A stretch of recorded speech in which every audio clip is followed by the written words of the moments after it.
tell you guys I looked up Bigfoot in Italian? Ooh, what is it? What? Bigfoot. Great. Okay, good. But because it's Italian. That's where you we gotta got go it a from. Bigfoot. Yeah, it's not like Pieta Grande or something. Nope. Bigfoot. Although I will say I looked up Bigfoot lowercase b and Google Translate capitalized it. And I was like, ooh, you're right. I should have put some respect on it. Yeah. It's like, rude. look, you're not talking about just any Bigfoot. You're talking about the Bigfoot. The Bigfoot. You're right. That was disrespectful of me. Apologies, Mr. Bigfoot. Yes. Senor Bigfoot. Would it be Mr. Bigfoot or is it Mr. Foot? It's one word. So Yeah, okay. Fair. Yeah. I think all Bigfoot. Maybe he goes by Foot to his friends, but it's like apostrophe Foot. It's like Prince. No, he probably goes by Big, right? He's probably like Biggie. yeah, but like, does he want to confuse people with like Sex in the City? Because like Chris Noth That's is sort of fair. canceled. It's not really good to be big right now. Oh, he was? I didn't know that. Yeah, I think he did a bad thing. I don't remember what specifically it was, but that was why he was. This is familiar. It Well, it sounds was like right familiar. after he was killed off on the show, on the reboot Oh, show. well, good timing. Look, he's killed off on the reboot show. Spoilers. I did know for that. Spoilers. the less than excellent and just like that. I watched all of that. Sorry. Yeah, we have too. We have watched all of it too. And there's more still, right? They're coming back for more? No, it got I canceled. don't think they need to. I will watch got it. canceled? Okay. Cool. I was Yeah. like, I hope they don't, if I'm being honest. I only know that because a podcast that I listen to, one of the co-hosts is like a grizzled, has like a smoker's voice male comedian, and he fucking loves the show. And Okay. so when it got canceled, Weird. they were like, RIP to your favorite show, Graham. Oh, damn. Aw. I have a hard time believing that's somebody's favorite show. That's fine. That's fine. It's everybody's allowed to. It's his favorite as like a bit. It's like an ironic Okay. thing. And then they accidentally fell in love with it. Yes, That happens. yes, Yeah, I every believe time. that is what happened. Well, that's fair. All hate watches turn to like This is now my favorite show, unfortunately. passion watches and then turn to love watches, you know? Yeah, I'm going through that with a YouTuber right now. Yeah. Yeah. We gonna hear more about that or just tease it out? It's not interesting. It's a knitting YouTube channel. Okay, it's not one of the Paul brothers at least, so that's good. Oh, God. Kelly, we'd have to excommunicate you if that were the case. I'm just sorry. And you would be right to do so. You would Yeah, be right yeah. to do so. It's the only thing to do at that point. Ahoy, listeners. This is Debut Buddies. It's your fortnightly podcast about firsts. My name is Nate, and I'm one of the buddies. I'm Kelly. I'm an additional buddy. I'm Chelsea. I'm the other buddy. And listeners, do you believe in fate? Because we do, and we read it. It's a magazine. We read the first issue. It's from 1948. Were you alive then? I wasn't. Wait, I was. I'm canonically 190 years old. Yeah. Wouldn't it have been crazy if one of the articles, like you were the Yeah. Subject. byline? Oh, God. If I was just the one guy that mysteriously appeared out of nowhere and said that he was like, He called himself Nate Regolia? And then he was just gone. He loved teeth. yeah, he loved teeth. He was here, then he was gone. Yeah. That really kind of does track though. That might be the mark I leave on history. As far as like, if this podcast is discovered as a historical artifact, it will appear that I showed up like 2 years ago and that I like teeth. That you and love then I teeth. disappeared. Gosh, what's my thing? Boy, she loved Natasha Pierre and the Great Comet of 1812. She sure did. Some said that she couldn't stop talking about it. It was the only words that she spoke. She always found a way. When you know Haley's comment is up in here in this magazine, so you know what I was thinking about. Oh yeah, I knew that too. Like the moment I saw this, Chelsea, what's your thing? What's your thing? What's your Fate magazine thing? Oh, Your weird appearance. Like if you disappear from history, Yeah. and this podcast is the only record. Most recently, I liked the bit about you being a fact checker and just correcting us repeatedly throughout the episode. I think that you should commit to that going forward. Yes, that could be your whole thing. Is like, I am all knowing and I won't look it No, up. and I don't want you to. I So, don't want you to perfect. look it up. Yeah. Every time. Vibe check. I didn't like the sound of that, so false. Yeah, exactly. That is who I am. I love it. Good. Well, that's solved. That was easy. Isn't it always? Do we feel good? Are we excited? Are we excited to be recording again? Yeah, It's been so long. Yeah. I know. It's been like 3 weeks, 4 weeks. Weird. Yeah. Listeners, you'll never know. You couldn't know. You might be looking at our Instagram post right now about this, and you wouldn't know that we're both a 12th of a year older. We're all of us, not both of us, all of us. Yeah. Well, what do you mean both? I don't know. You were like me and the women. I'm qualifying everything with I had a sore throat and a stuffy head today. I'm trying my best. I'm going to say things incorrect. Fact checker. Hopefully none cancelable. It's true. Yeah, good. Ding. See, let's get into this. Shall we talk about this amazing publication? Yeah. This was super fun. This was so fun.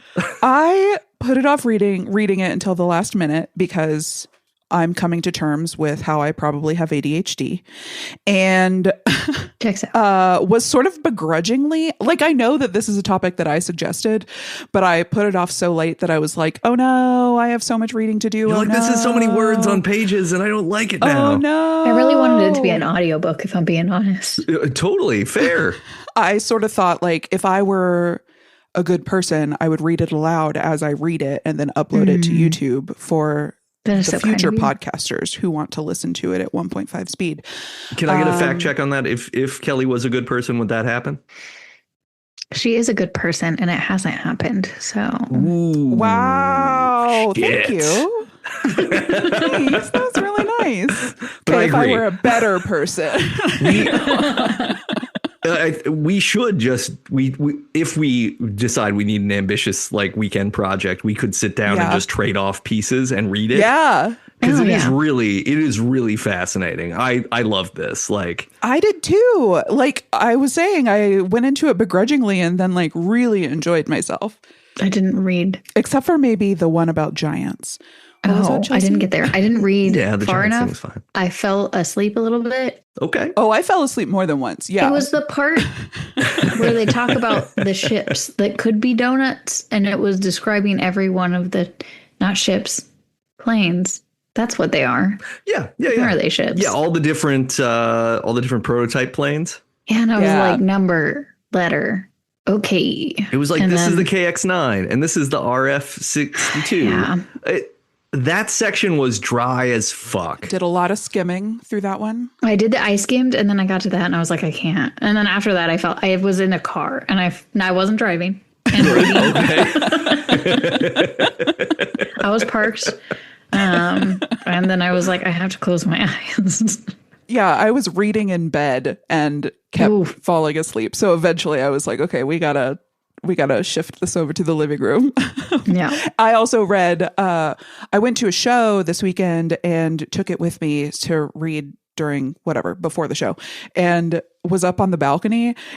And the back of the magazine just says flying saucers with a picture of a flying saucer. Yes. So I wonder how many people down in general admission like looked up and saw my flying saucers and were like, what is going on? I love the idea that, you're just in a public place seriously consuming this thing that's just like flying saucers. It's like, oh, I wonder what she's on about. Like, first of all, it's a giant magazine. It's very clumsy to read in public. It's very clumsy to read the way that this was bound. But I was like, I felt very comical just up in the balcony. But it's also like, I'm surprised that a meet cute did not follow this, because Oh, yeah. that is the sort of man. thing, like, you're at a show and like, I don't know. If I was single and I was at a show and I saw somebody like reading a flying saucer magazine, I'd be like, I'm at least going to go over and be like, hey, what's that about? That's interesting. What's going on? Yeah. Do you know something about tonight that I don't? So have you found the truth? I have heard it's out there. Did you fall asleep, Nate? I didn't. Nice. I sort of I strengthened myself against falling asleep by having coffee whenever I was reading it. Oh, so this smart. was I went to the coffee shop I normally go to with my laptop 2 weekend mornings because Jenny was working, and I was just like, I'm going to read this while I have my latte. And so I that just seems cranked nice. through half. And it's a very fast read. Now, granted, I skimmed, like, that one specific section was super dry. Like, it just gets to a point where, like, okay, this guy's just talking about how much he knows about planes now. This isn't even that fun. It's like, I know, okay, he was just bragging. yeah, he's bragging, and the prose is kind of, like, boring. Right. Like, but but there are sections of this that are fucking wonderful. And I read every single word in it. Like, and So did I. Yeah. Chelsea, you will be glad to hear that there is an even duller portion later Oh, on thank God. where they talk about the shapes. They talk about shapes. No, I think I got to the pictures. They start with pyramids. They start talking about Oh. pyramids. It's like the mystery of the pyramids. Yeah. And then it's just like pyramids are the strongest rectangles, no good for the following reasons. Yeah. All the Well, construction it's good. secrets Circles, thing, I was no like, good. fine. We read the Mysteries of the Unknown book, and I got enough of that from that. Yeah. And that was Yeah. like 4 pages, and this was like 10 dense pages. This was a lot. Though the diagrams were fun because it had diagrams. Yeah, I guess I didn't look at them. I mean, I mostly looked at the diagrams, but I'm just saying they were there, which allowed me to be like, oh, okay, like they recognize this is boring. They're peppering this. Yeah. They're filling out the layout with some images. The diagrams are super Not enough. sparse, though. I was like, I would have liked more pictures. I am that kind of a person. When I get a magazine, I want there to be pictures. Yeah. That was, it's like 130 some odd pages. it's long. Yeah. Yeah. It's thick. It's almost as thick as Kelly's desk. I know. My desk is so thick. I have to hold my microphone. One of the stands will clamp onto it. All of that was euphemism, listeners. She's not holding a microphone at all. It's sexual. It's a dick. We're having fun. So you guys read this on the Internet Archive. We did. Yes. I have a question. Were the pictures in color? No. Some of them, darn. No. like Some of the them. the cover stuff was. Yeah, the cover The cover, interior yeah. is all black and white. is all black and white. Yeah. Okay, I Are wondered. yours in 'cause- color? No. Oh, So I bought a reproduction off eBay because I really didn't want to read it on my computer. I really didn't want to. Because you wanted to have a meet cute at the show.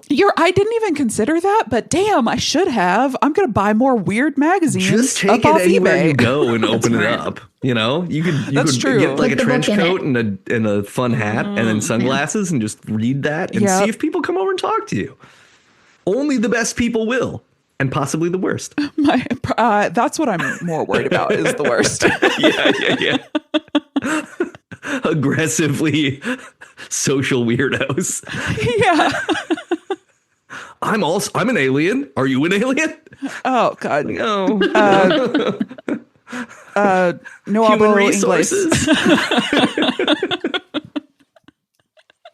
I'm just now realizing that this says that it was published by the Saucerian publisher.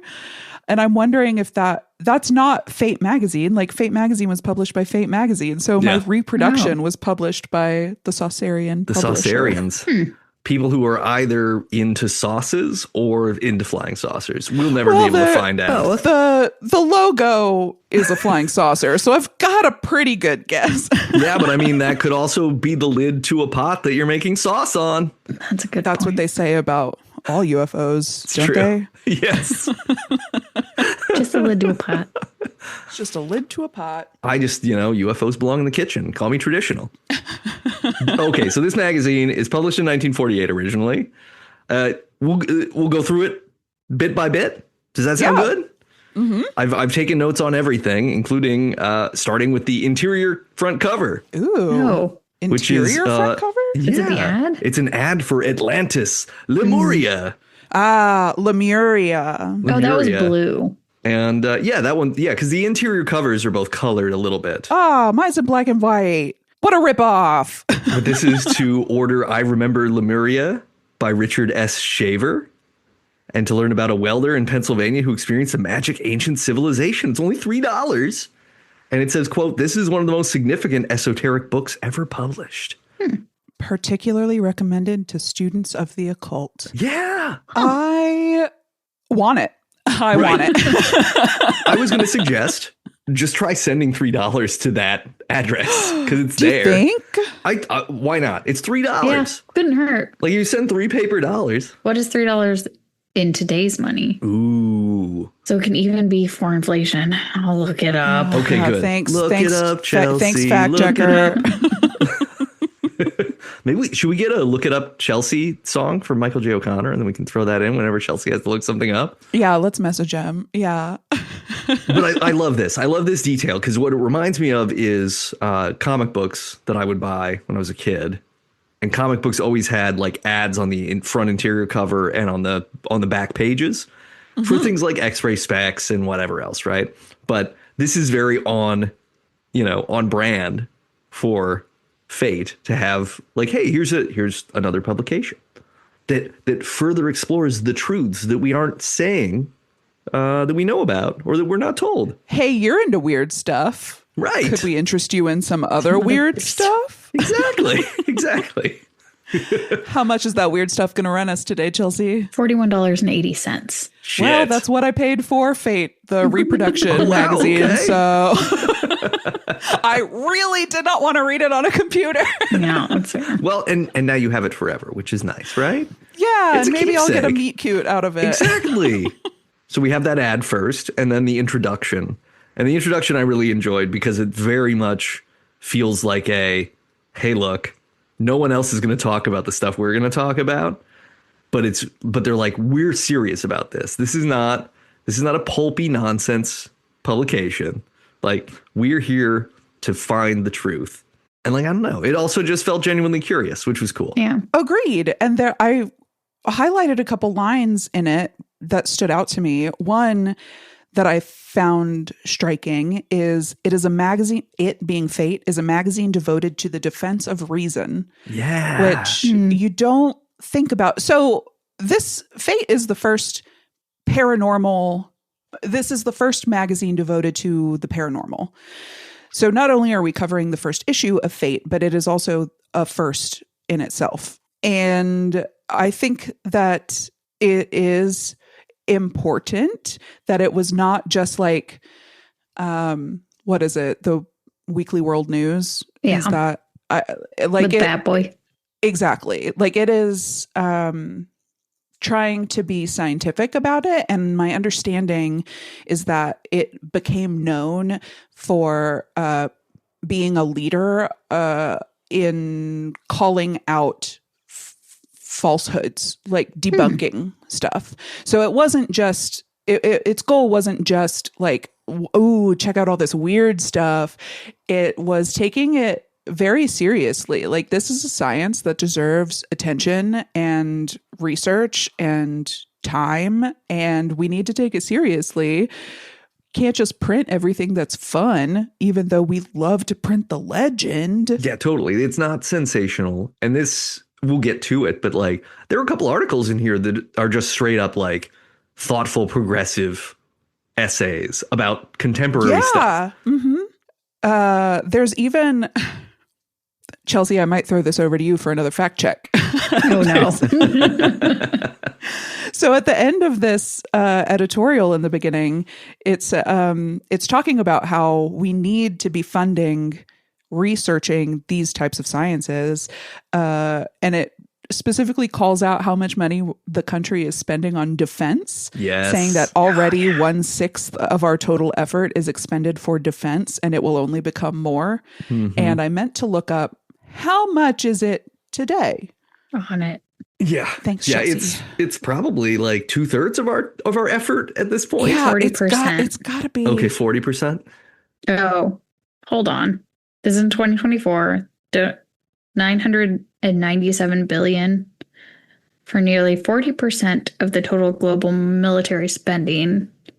What does that mean? I don't know. Is that the amount that's only 40%? Like, so is it twice that amount? I think they're saying that 900 something billion is 40% of the global expenditure on defense. So like just the United States is spending almost half the world's defense budget. But what is it of our national It says budget? defense spending consistently represents roughly 13% of the total federal budget, which doesn't seem accurate to me. So I'm going to not use this AI. Are you looking at the AI generated summary? But then if I go to .gov, is it going to be correct either? Oh, God, that's a great question. I don't know. I don't know how we find this out anymore. It's saying 15% of the 2026 U.S. federal budget. Dang. $2.03 trillion. It's too many dollars, in my opinion, in my humble opinion. No, it's saying Medicare, Medicaid, and other health care is 28%. Social Security is 22%. Income security, 18%. Now I'm clicking into it. It's a lower percentage than we expected, but it's still too much. Well, I'm glad to hear that it's lower than our estimates. And I just want to read the ending sentence to this, which is, what the world needs is another Einstein, but this time with a formula for peace, not a bomb. Yes. There's so many like mic drop lines in this magazine. Truly. They're so great. I did love the introduction. That was probably my favorite part in my So thoughtful. first chunk. I think I read all of the alien or the donut. Yeah. I did see the flying all of discs. that back and forth. I did see the flying discs. all of those. I read all of the ones that, because it was like talking back and forth on all the information from that, right? Yeah, no, totally. It's really interesting. I was like, how, am like, I the lying first, about how I like interpret the first third of this is all discussing UFO stuff. Like this introduction, I did see the flying discs is just Kenneth Arnold's specific sighting.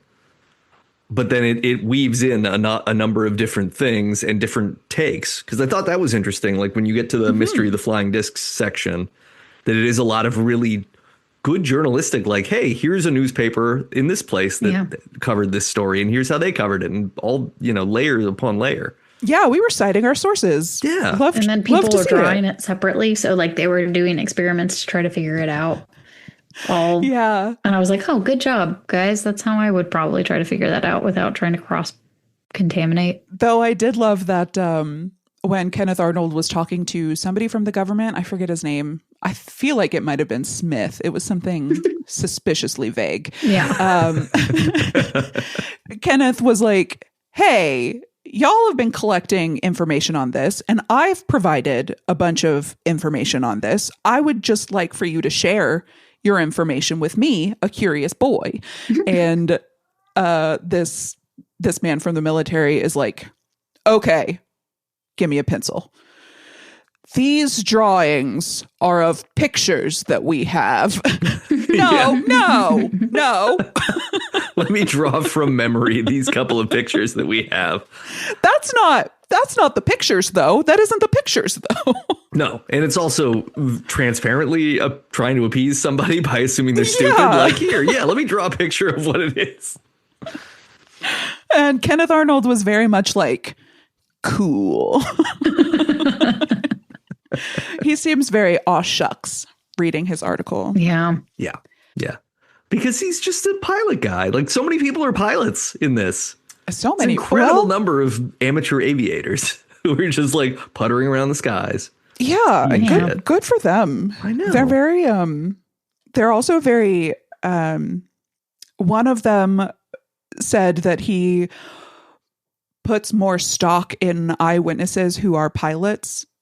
He was very looking down upon people who view them from Earth. Yeah, groundies.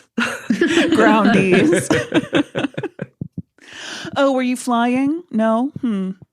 Are you sure you saw anything then? Because from down there, everything looks like the sky, but it's really more complicated. Are you a trained observer? No? Okay. I know what I saw. Amidst this, there's this cool Dead Man's Landing short piece. Yeah. That I really enjoyed. A ghost pilot whose plane seems to disintegrate and whose body is floating down with the parachute has been dead for more than an hour. Dun, dun, Weird. dun.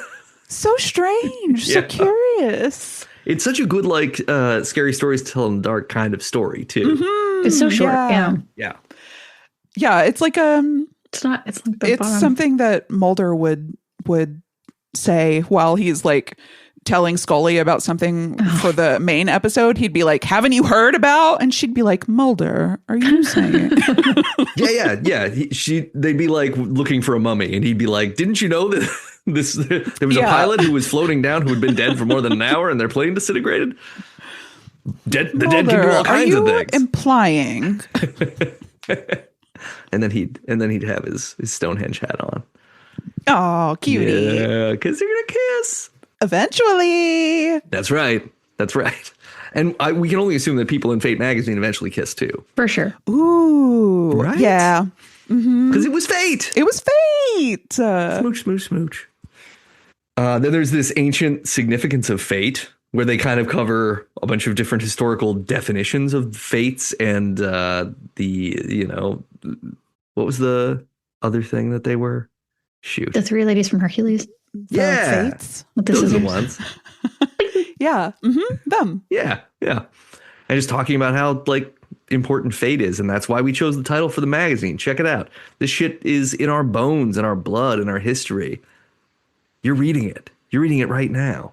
Which again, I mean, it comes to the academic point of this, where they're really thinking like, we're doing this for a reason. It's not just like, ooh, it's called Fate magazine because it's spooky. It's like, no, we care about this. Yeah. Yeah, it was very thoughtful. I didn't highlight it, but there was something in here that the fates were called Moirai.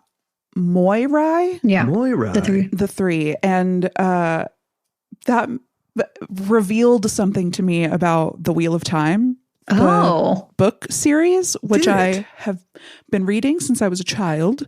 One of the main I was a teenager. One of the main characters is named Moiraine, Moiraine.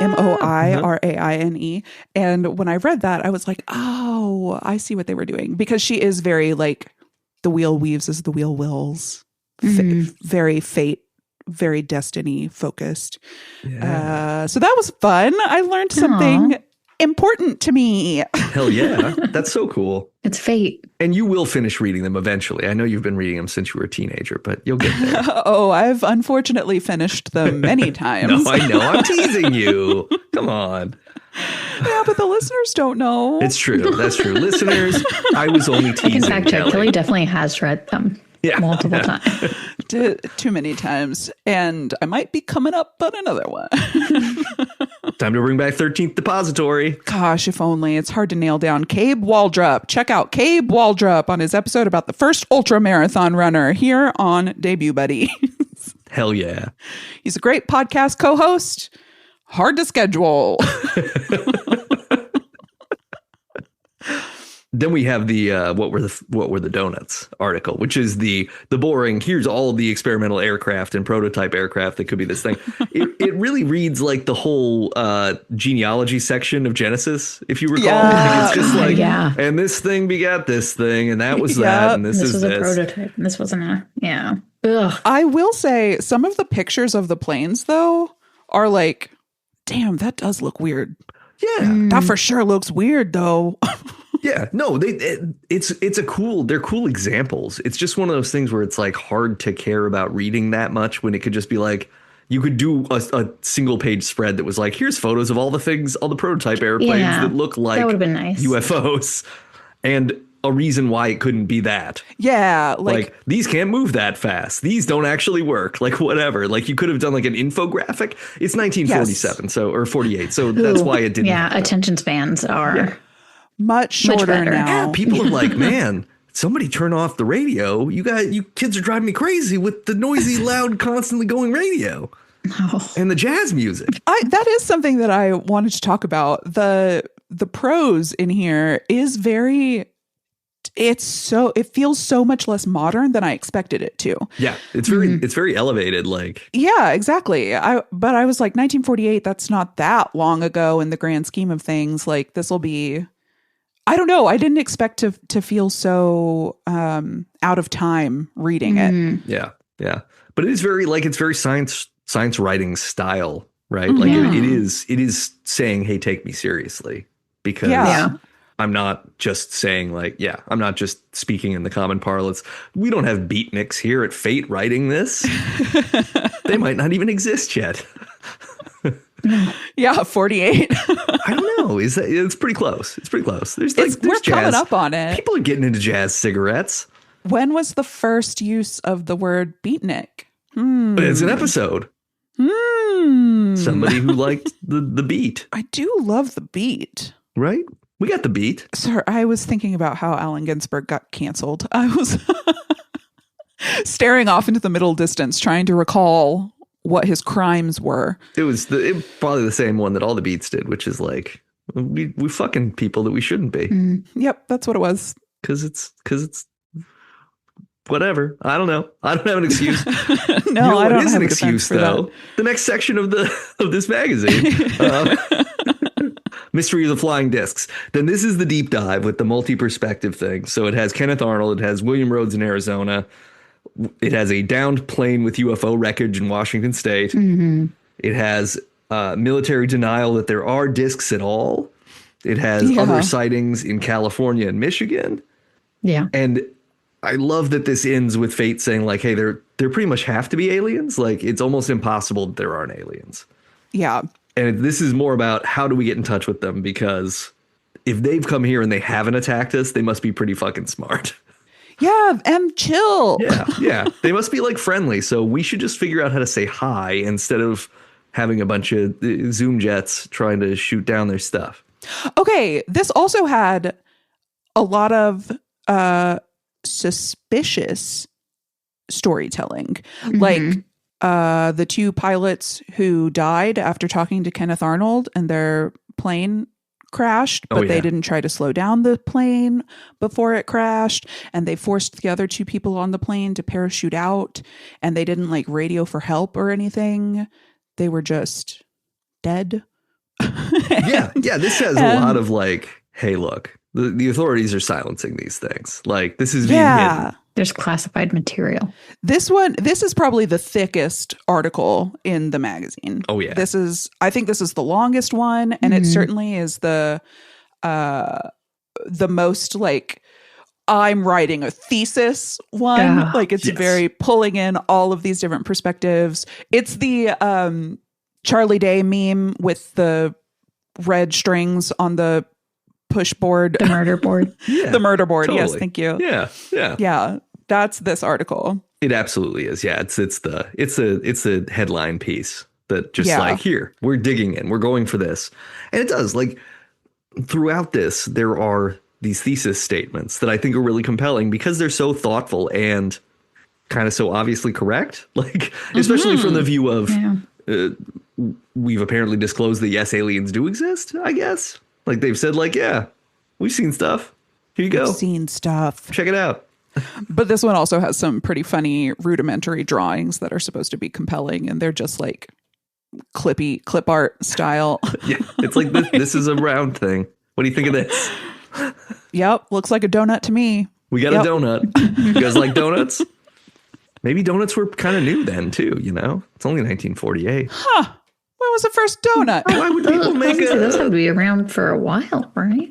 Yeah, I would guess donuts. But like popping a hole in there? What are you doing? You're just putting dough in hot oil. True. So it feels like that would be, I don't know, like 5 minutes after we started milling flour. That's just like 1847. throw it in the hot oil bucket.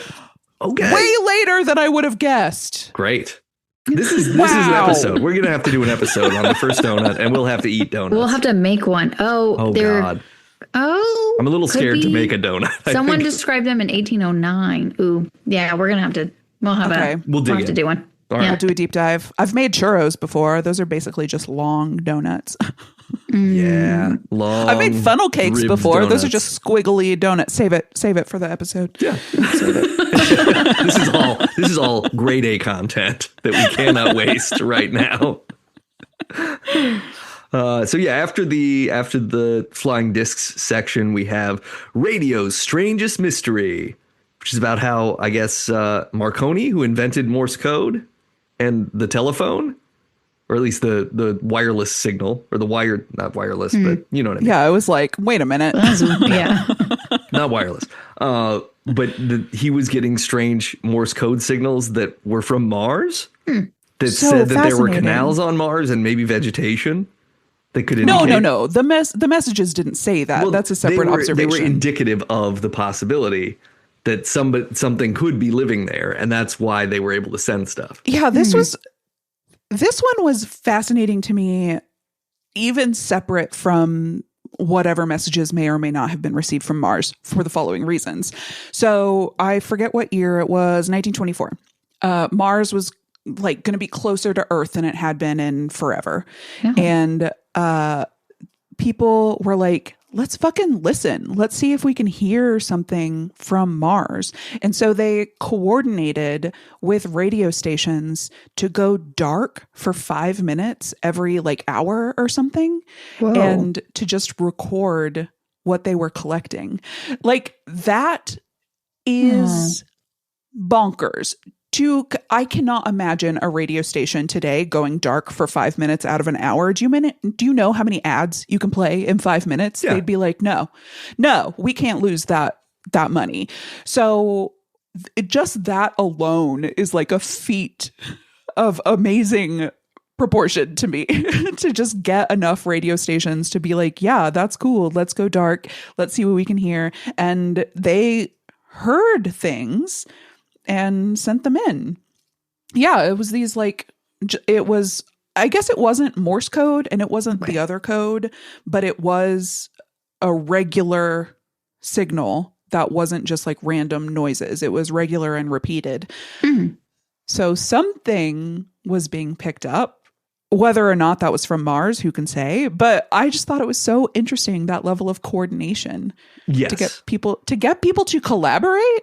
The idea that we would ever do a collective action of that kind again. Oh. Like Right? that was part of did either of you see the Fantastic Four movie that came out like last year or the year before? Part of the thing that's kind of With Pedro Pascal? Yeah, with Pedro Yeah, I Pascal. should have seen it, but Damn. Part of what's No, I didn't. part of what's science fiction-y and comic booky about that movie is that they're like, hey, we all have to work together to do this thing, which means we're all going to concentrate. We're going to use all the power on the entire Earth to make a thing happen. I'm not going to spoil the movie, but the notion that everybody would be like, yeah, cool. The Fantastic Four say we have to do this. Everybody turn off your lights. We're letting these things activate all over the world so that we can so we can save ourselves. And same thing here. It's interesting because it's like you can imagine it. the pandemic. Sorry, I'm having. I was just about to bring it up. Yeah. Like this period of time, like you can imagine somebody picking this up in 1948 and going like, well, yeah, we just had to like all work together to take out the Nazis. So of course people will always do this. They always have done it and they always will do it. And we have, since I'm going to say something like boomerified to the extent that like we don't do anything for each other anymore unless we make money doing it. So it's cool. Capitalism. No, hey, it's we great. got there. Capitalism. We did it. Splash. But we're always there, We are always That's there. the problem. That is the problem. There's no getting you're so out of right. You're so right. We can't escape. No. They won't let us. Yeah, so interesting. Then there's the Rainmaker Plus, which is a very miniature thing about a rainmaker in 1912 California who makes it rain too much, and then he can't make it stop raining, so he doesn't accept payment and just leaves. Love that. I was in a lift recently with a woman. Okay, I need to take one step back so that you have more context. I was leaving San Francisco, taking a lift to the airport, and it was raining, and it had been raining all weekend, which is quite atypical for San Francisco. And my Lyft driver was like, it's raining this much because they dropped all that stuff from the planes over the last couple of days. Did you see him? Did you see him last week when they were dropping all that stuff from the planes? They're up there and they're fucking around with the weather. The cloud seeding? It's out of control like this. Yeah. But it's not, it was more like. But he was more like they're doing space chemicals, conspiracy chemicals to ruin the weather. Yeah, it was a chemtrails conspiracy thing. Right, sure. And I was like, oh, she just went after it the whole drive over many different topics, but that one is relevant. Yeah. Hell yeah.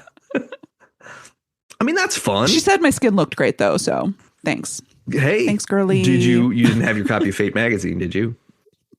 I did. It was in the trunk, though. Oh, okay. So nowhere to be seen. Yeah. It was just my skin doing the meet cute. Aw, well, that's arguably better, right? Yeah. I was look, like, thanks. I work hard on it. It looks like that's a glossy magazine, but talk about glossy skin, huh? Dewy. Yeah. Yeah. It's because it's 90% humidity here. I'm glistening and not in the good way. Then we get to Mark Twain and Halley's Comet. Natasha Peer and the Great Comet of 1812. And also what's going through my mind is Billie Eilish has a song about, maybe it's called Halley's Comet. Okay. Maybe it's just in the lyrics. I don't know. I'm bad with titles. This is fun. This is like one of those trivia fun facts that everybody knows, right? Yeah. Yeah. Like Mark Twain was born under Halley's Comet and died the next time it passed over. But I didn't know the part about him having all sorts of prognosticated moments in his life and clairvoyance. Yeah. And being like so compelled by it. Yeah. And sending mental messages to people to be like, hey, there's a project I want to work on, but I'm not going to send a letter. And then the guy's like, hey, I want to work on this project. And it's like, wait a minute. How do you know that? I love that.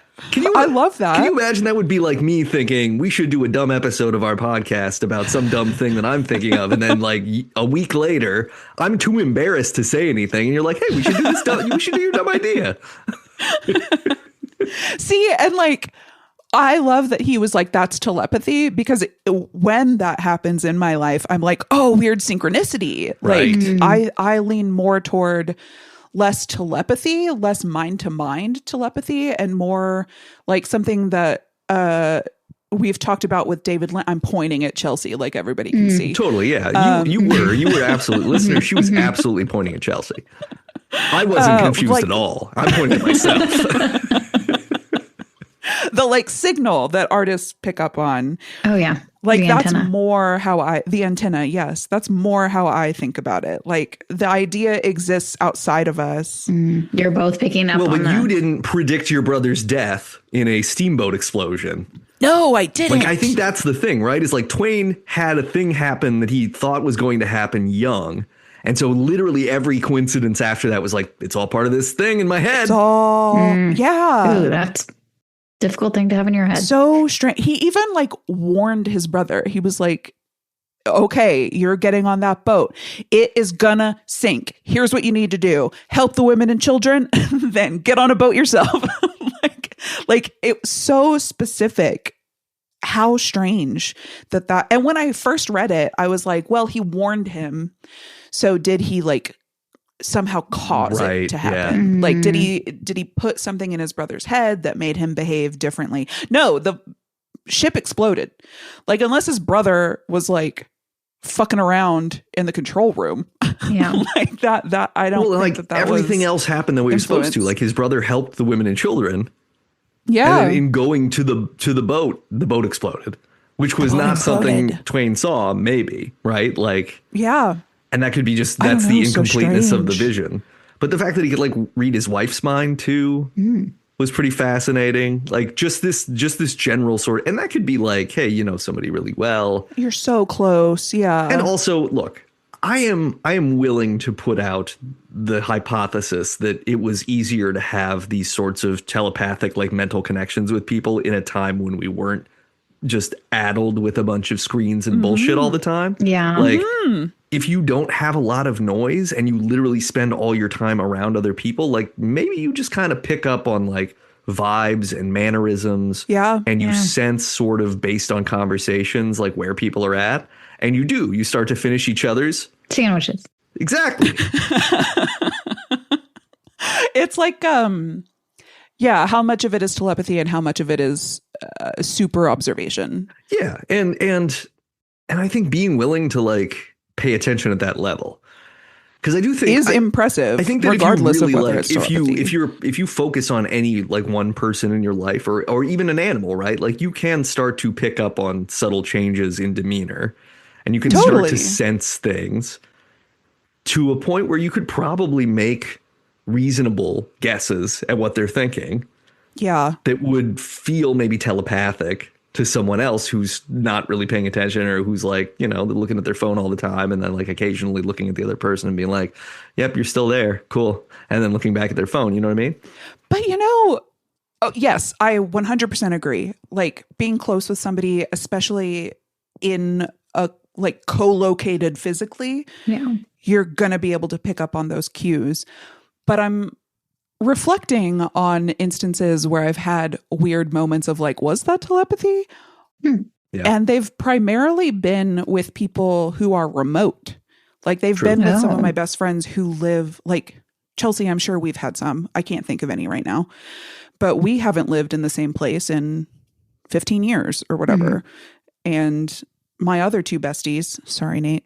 That's okay. Not one of the other two besties. Look, it's okay. I understand. If I said the other three besties, you're in there. Hey, you know what? Joke's on you, because I telepathically knew that you weren't going to say me. So I'm cool. But like, I also haven't lived next to my other two gal pals. And I feel like sometimes we'll text each other literally the same thing at the same time. And it's like, we haven't texted in 2 days. Why did we both need to talk about our periods right now? Yeah. Still always synced. Still always synced somehow. Yeah, that's impressive, because isn't that supposed to be sort of like a geographical that's supposed to be a co-location. Yeah. But yes, and for what it's worth, I wasn't trying to like poo-poo the idea that Mark Twain had telepathy. I think this is compelling enough that I would like to believe he did. I like to go with like, not only was he this incredible storyteller, he also just was, and maybe that's part of why, like part of being an incredible storyteller is having this sort of brain-mind connection to people in a way that allows you to kind of get down into the deep parts of the things we want to experience. And I think that goes back to observation too. Like you're a storyteller, you're specifically tuned to like seeing what's around you, how to and drawing connections from it. Yes. Which again, I don't want to preclude the thought that he is telepathic. Like I think that two things can be true. Totally. Yeah. I agree. I think that this is this was one of the most fascinating pieces in the whole magazine for me, where I was just Agreed. like, I devoured this. Yeah. I wonder if he ever told anyone and they didn't. It did, like, what happens when he has these thoughts and they don't come true? Yeah. We don't have those anecdotes. It's not in here, so it didn't happen. Because I feel like I would get very OCD about it if that ever happened. I'd be like, I can't have any thoughts. Those need to stop. No thoughts now. No thoughts forever. Yeah. Yeah. No more thoughts. And it becomes like a Twilight Zone episode. Like, do you remember? Do you guys know the Twilight Zone episode where the kid, like the telepathic kid, is like able to take control of the whole town because anytime somebody thinks a negative thought about him, he like kills them or makes them disappear, turns them into something. Oh no! Yeah. It's a great episode, but there's also a Simpsons parody of it where they did a Treehouse of Horror episode, and so yeah, same thing. Bart's the one, and Homer's like, "Don't think about the boy. Don't think about the boy." It's like, you know.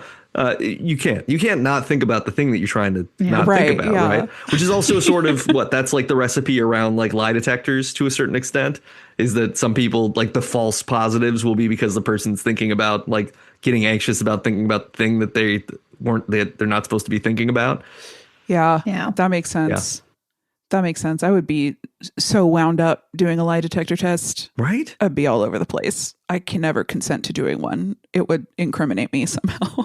Have you ever done a lie detector test? And because of that, you're incriminating yourself too. Because now they're gonna be like, she'll never take a lie detector test. What has she done? You're right. I've just been worried is all I've done. Just true. Hey, look, we're all there. No, I've never taken one. You had to though, Chelsea, didn't you? Yeah, for a job. Really? Yeah. Yeah, that's why I was asking Nate, have you ever taken one? No, I haven't. Yeah, I remember they were like, have you ever done drugs? And I was like, who? I was like, well, I'm in college. So that's a question. And maybe. Do you want the truth?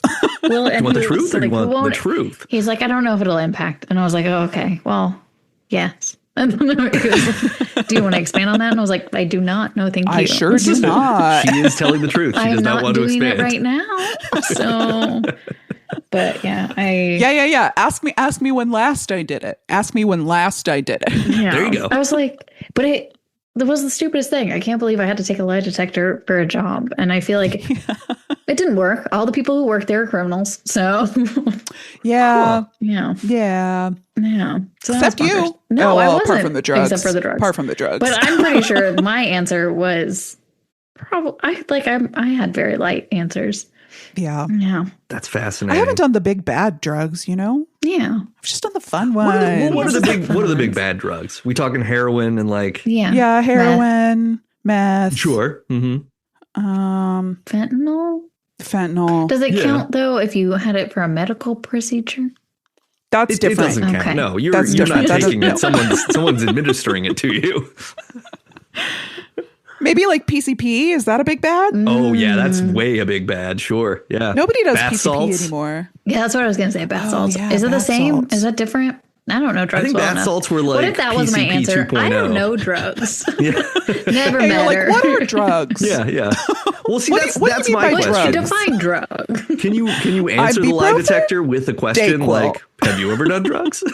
Like, why don't you tell me what you've Oh, done? yeah. Both Don't times they was tell like- you yes or no? Yeah, I was like, how do I answer? And I'd be like, how am I supposed to answer this? And he'd be like, just say whatever. And I'm like, okay. Whatever. Yeah. And I was like, the good news is I hate lying, so you don't need a lie detector. I'd just throw up on you if you asked me a question and I answered it. I'm so bad at lying. Like I can do a lie and then immediately I'm like, okay, but what I meant by that was Let me unpack this. like here's one of my favorite ones is I did sound for Master P once. At a Walmart meeting, he was just giving an award. It wasn't like a concert or anything. Oh, so you can't even lie by omission. Dang. Yeah, that's not even a lie. That's truth. You're just like, I don't want to oversell this. You're like, I'm going to think that I am That was misleading. good at this. Yeah, look, you're gonna think I'm cool, and then I'm gonna not be cool. So I'm just gonna tackle this now. It wasn't true. The next section is civilization 13,500 years ago. Ew. This was about two ancient calendars. It was the solar and the lunar calendar that were created 135 centuries ago, and that they showed could correctly keep time, which basically just proved that, like, hey, look, ancient civilizations actually existed and could do shit, which seemed revelatory for the 1948 audience of this to be like, hey, you guys think that like England invented time because of Greenwich Mean Time and shit. Turns out way ancient people had time and it was working for them. Yeah, there was math in this section, so I skipped over it. Sure. Ooh. Yeah. It's good reason. They're not going to get you. It's also not very interesting. It's just that was it. That was the takeaway. Oh, well, good to know. First issue. Yeah. They can't all be bangers. No. You got to fill some page space here and there. Yeah. 20 million maniacs. Whoa. This one was interesting because it's our first panic piece where they're like, people are hearing voices and murdering people. What? And they're destroying radio stations and they're being dangerous or criminal. And then it has this lovely sort of like, hey, so when are we going to like address mental health? Because this, we can't let this go on. It's not because it sort of talks about the institutions not being a good way to address mental health, but also it's not super progressive. Like it's this kind of progressive perspective, but it's also very like anybody with any mental illness is inherently dangerous. Aww. It is a little bit fear mongering, though it does confront the retort to like, okay, if a bunch of people are hearing voices, but they're not acting upon them or exhibiting symptoms, then is it a problem? Right. Yeah. Good point. Like that's a question. But yeah, it is it's not as sensitive as I would be in the year of our Lord 2026. Now I'm doing a fact check. Sorry, Chelsea, I'm stealing your role. Okay. Whoa, that's a crime. You just did a crime. Were you hearing voices? I just want to see when was the first lobotomy. Oh, when was the first fair. lobotomy? Yeah. It'd be a long time. The 30s. So, yeah, they're right. Institutions were not great. Yeah. They didn't have a lot of solutions. They were basically like, hey, what if we just like stop your brain from working mostly? I mean, that does sound great. Can I I wouldn't hate that, but they do. They do.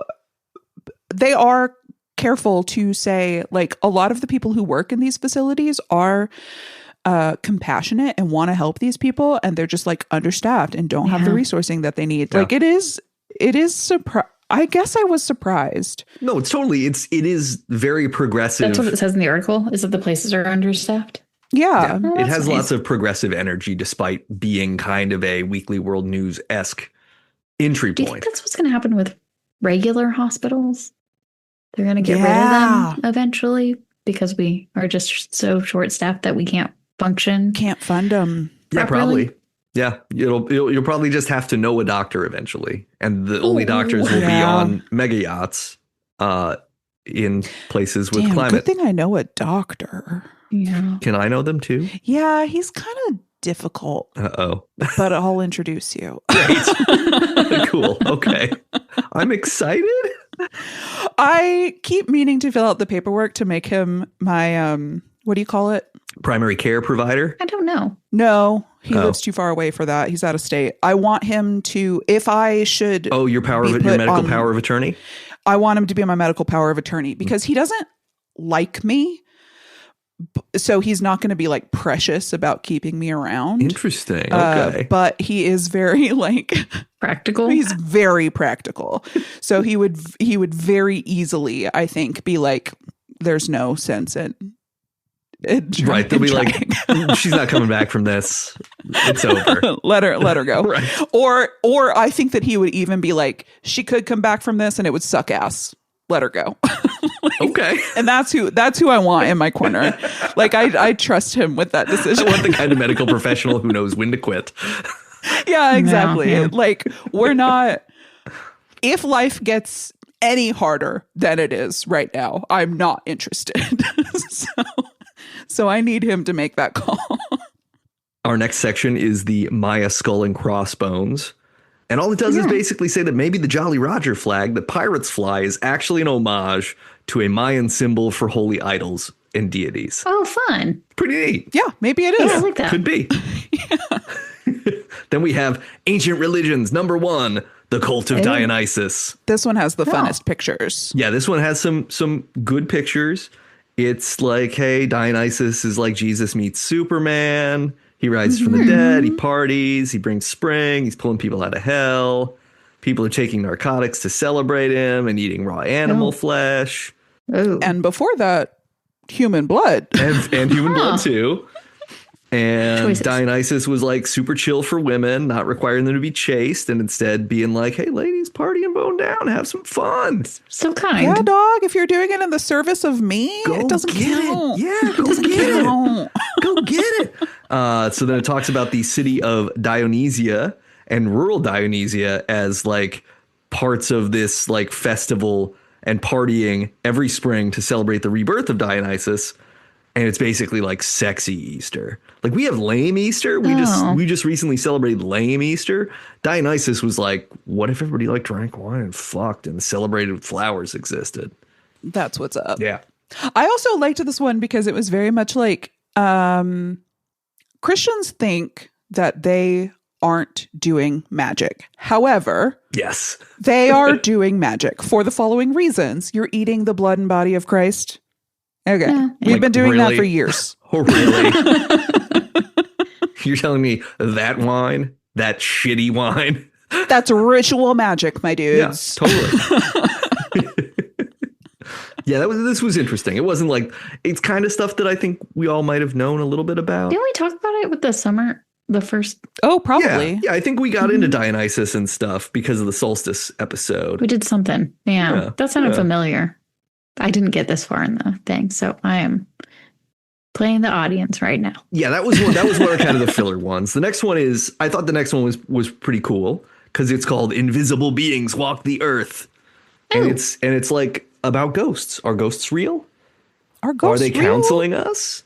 And it tells some cool seance stories, notes on how mediums are fake, how some mediums are fake, but how the one who happens to be a writer who is a medium is like, I'm real though. I know all the mediums are fake, but I'm the real medium. And then there's a story about a non-seance ghost that portends a puppy's death. Yeah. Which was a bummer because I was like, come on. It was dog and dog's baby. Yeah, it's like, I don't want to know about ghosts saying that dogs are going to die, but I guess. And then there were like... Well, the dogs were already dead. And fair. The ghost actually was like, your dogs are with me now. Whoa.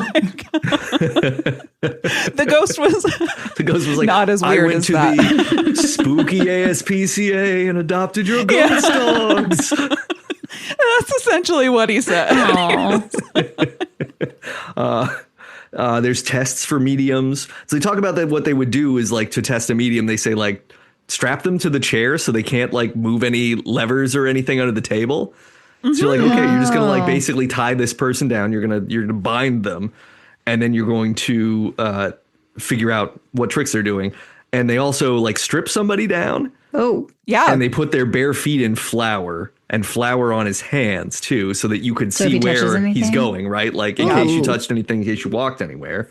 And during this specific session, the guy manifested 67 spirits. Whoa. Yeah. Including, and I'm quoting the publication, including a gigantic Chinese. That is the quoted thing in there. This magazine is progressive in a lot of ways. And then sometimes something like that jumps out at you and you're like, oh. But here's the thing. So it says a gigantic Chinese, but then it says that this manifested gigantic Chinese person says they thanked the medium for establishing a lost truth. Oh.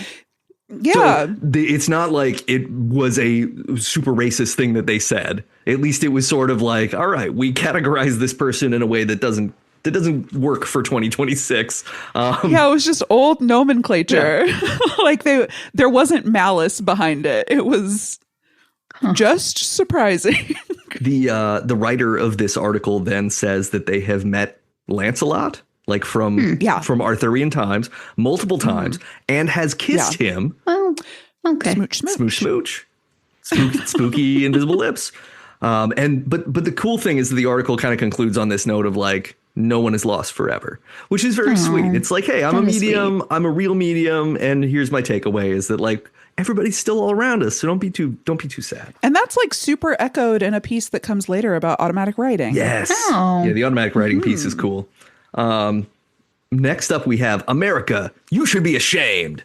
Yeah. And this is a great expose on how we're mistreating Navajo people and other Native Americans. Yeah. It talks about there was the government slaughtered herds of Navajo sheep in 1947 because they said that they might have been contaminated by atomic bomb testing, but they didn't like replace the sheep or anything.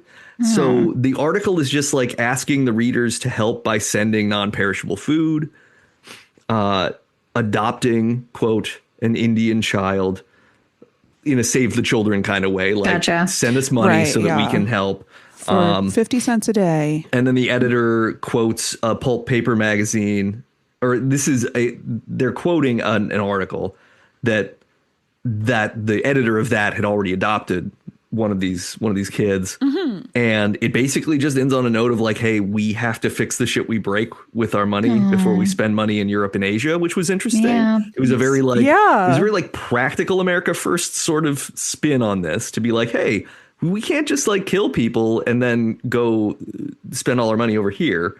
And then it notes specifically how many Navajo made military sacrifices in World War II also. Yeah. It was like the most like compellingly woke thing that I've read, and it's 80 years old.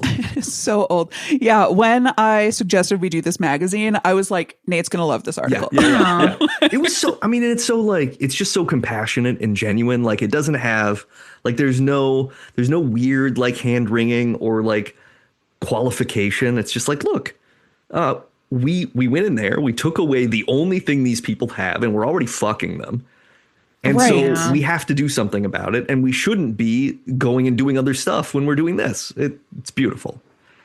It's beautiful. Help our people. Taking it to capitalism in this magazine. Then there was the Perkins tractors. which was just like a miracle medical instrument. Just it's a fake thing, but oh yeah, because it turns out to be a grift. But it's like a stick that I guess you were able to like poke any illness out of your body with. Can I invest? Yeah, you can absolutely. Yeah. It starts as like, was it a dentist? No. He repeated it with dental care. It was a metallic instrument that if you like stroked somebody's nerves, the pain would subside. But then people were able to reproduce it with a wooden stick and concluded that it was just like psychosomatic. But I liked the idea of trying to sell an instrument. Like, you have to sell the instrument to doctors. You can't sell it to me. You can't be like, oh, your tooth hurts? Okay, here, have this, and do a root canal at home and stroke the nerves of your teeth. But I mean, come on, who wouldn't like to stroke the nerves of their teeth? No, stop it. I mean, when my teeth hurt so bad a few months ago, I would have tried. I mean, the thing is it did work because the guy got rich. Like he was very successful, even though it was like, but it also turned out to be fake. It also turned out to be fake. Then we had Beyond the Etheric Veil. Oh. So this is about a guy named John Puckering who died, and then he's brought back to life. But during the window of time that he's dead, he saw the afterlife, and he said it was full of healthy people who were out of doors most of the time. Yeah, that makes sense. And everyone was friendly, so he was no longer afraid of death. Like, that's the entirety of the thing. He's like, yeah, I won't be afraid to die now because I know I'm just going to go hang out outside with a bunch of chill people. Well, I also liked that he was like, wish they hadn't brought me back. Right. Well, yes, there was that. There was that. It was like, it was really cool. So I guess I'm here now. This sucks. Pretty dope. This sucks. Then there was Science and the Soul. So this was about how science and metaphysics are at odds. And they were like, hey, science really just needs to figure out if people have souls or not, because that's the only way for sure we're going to prove it. Well, I really liked this one because it was very much like science writes off Fortean topics as nonsense when really there should be a partnership here. Yeah. Like what we're interested in, these weird topics, are science, and science needs to get on board. Yeah. Come on. Totally. I really liked that proposition. Yeah, no, it was good. It was very cool because it is very hopeful. It's like, hey, look, this is something we can figure out. We can do this with science. Like this is a subject to study. Yeah. Why are we like not giving it the time? Dickheads about it. Yeah. Like, yeah, why have we sold ourselves short on this particular matter? Okay, the next one is the automatic writing one. Gotcha. Blessing or curse? ? Oh. And this is about Mabel Dunham Smith. She's writing it, I think, too, or no? She is. She is writing it. So she's an automatic writer. Spirits write through her hand, and most people don't believe her, but it happens. She's like, look, this is the thing that happens to me. And she doesn't think of the words. Her hand just writes them. It's like kind of a Ouija situation. And she's been receiving... It started with the Ouija. Yes. And she's been receiving writing in Chinese, religious texts, and other letters that just come to her when her mind is at rest. She once wrote 465 words in 70 seconds. And now apparently her husband writes through her too, because her husband has passed away. And both of her kids also passed away, and they write through her. So it was very much like blessing or curse. Like the automatic writing seemed to be a blessing for her, at least. Like she found a lot of comfort in that. But it was also like, damn, girl, your whole family died. Yeah. I'm so sorry. And I looked it up, and she would have died before the article was published. Oh, yeah. I mean, there's the editor's note in here that says like so she had I didn't look it up then. It was there. It was just here. Good. Yeah. Well, so she had written a note to the magazine saying like, I'm dead. And Dear Fate magazine, I'm dead. Love, Mabel. But even the start of the article is very much like, I'm talking about automatic writing. I'm going to be dead before the year's over. Like she's not precious about it and is very matter of fact about it. How old is she, or was she ill? I don't think she was ill, but I do think she was quite old. Okay. Then the next piece is called The Problem of the Prophet. And this is about Basil Shackleton predicting that World War II will end on August 17th, 1945. But it really ended on August 14th, 1945. Coincidence? No. You know what? He didn't say that the war would end. He said that real peace would happen. So I think that those couple days we can give him grace for people sending messages to one another. Like, not everybody found out that the war ended on that day. Yeah. That's a really good point. There's the one guy that was in Japan who was like still at war for like for another 20 years or something. Because he refused to believe that it was over. Oh, and then we've got the piece about Nate. Mystical Oddities, the case of Nate Regolia. Caspar Hauser. So Caspar Hauser suddenly appeared in Nuremberg, Germany in May of 1928.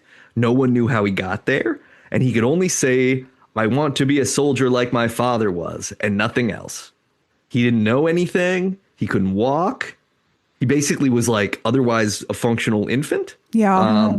A boy was quoted as saying that he dropped from the sky. Oh, like Mr. Bean. Like Mr. Bean. Maybe he was Mr. Bean. So then slowly Caspar learns to speak and walk. And then he ends up being known for having a strange accent. So he always kind of speaks a little weird, even though he didn't know how to say anything other than the one phrase. Yeah, that stuck out to me too. But the wild thing is he's murdered 4 years later. Suspiciously. But there are no footprints to indicate who murdered him. No. Or that there even was a murderer. It was in the snow. So there was an attempt on his life and he was fine. And then years later, the person who attempted to murder him the first time did it again and succeeded this time and like hella stabbed him. In the snow is why footprints are relevant, notable.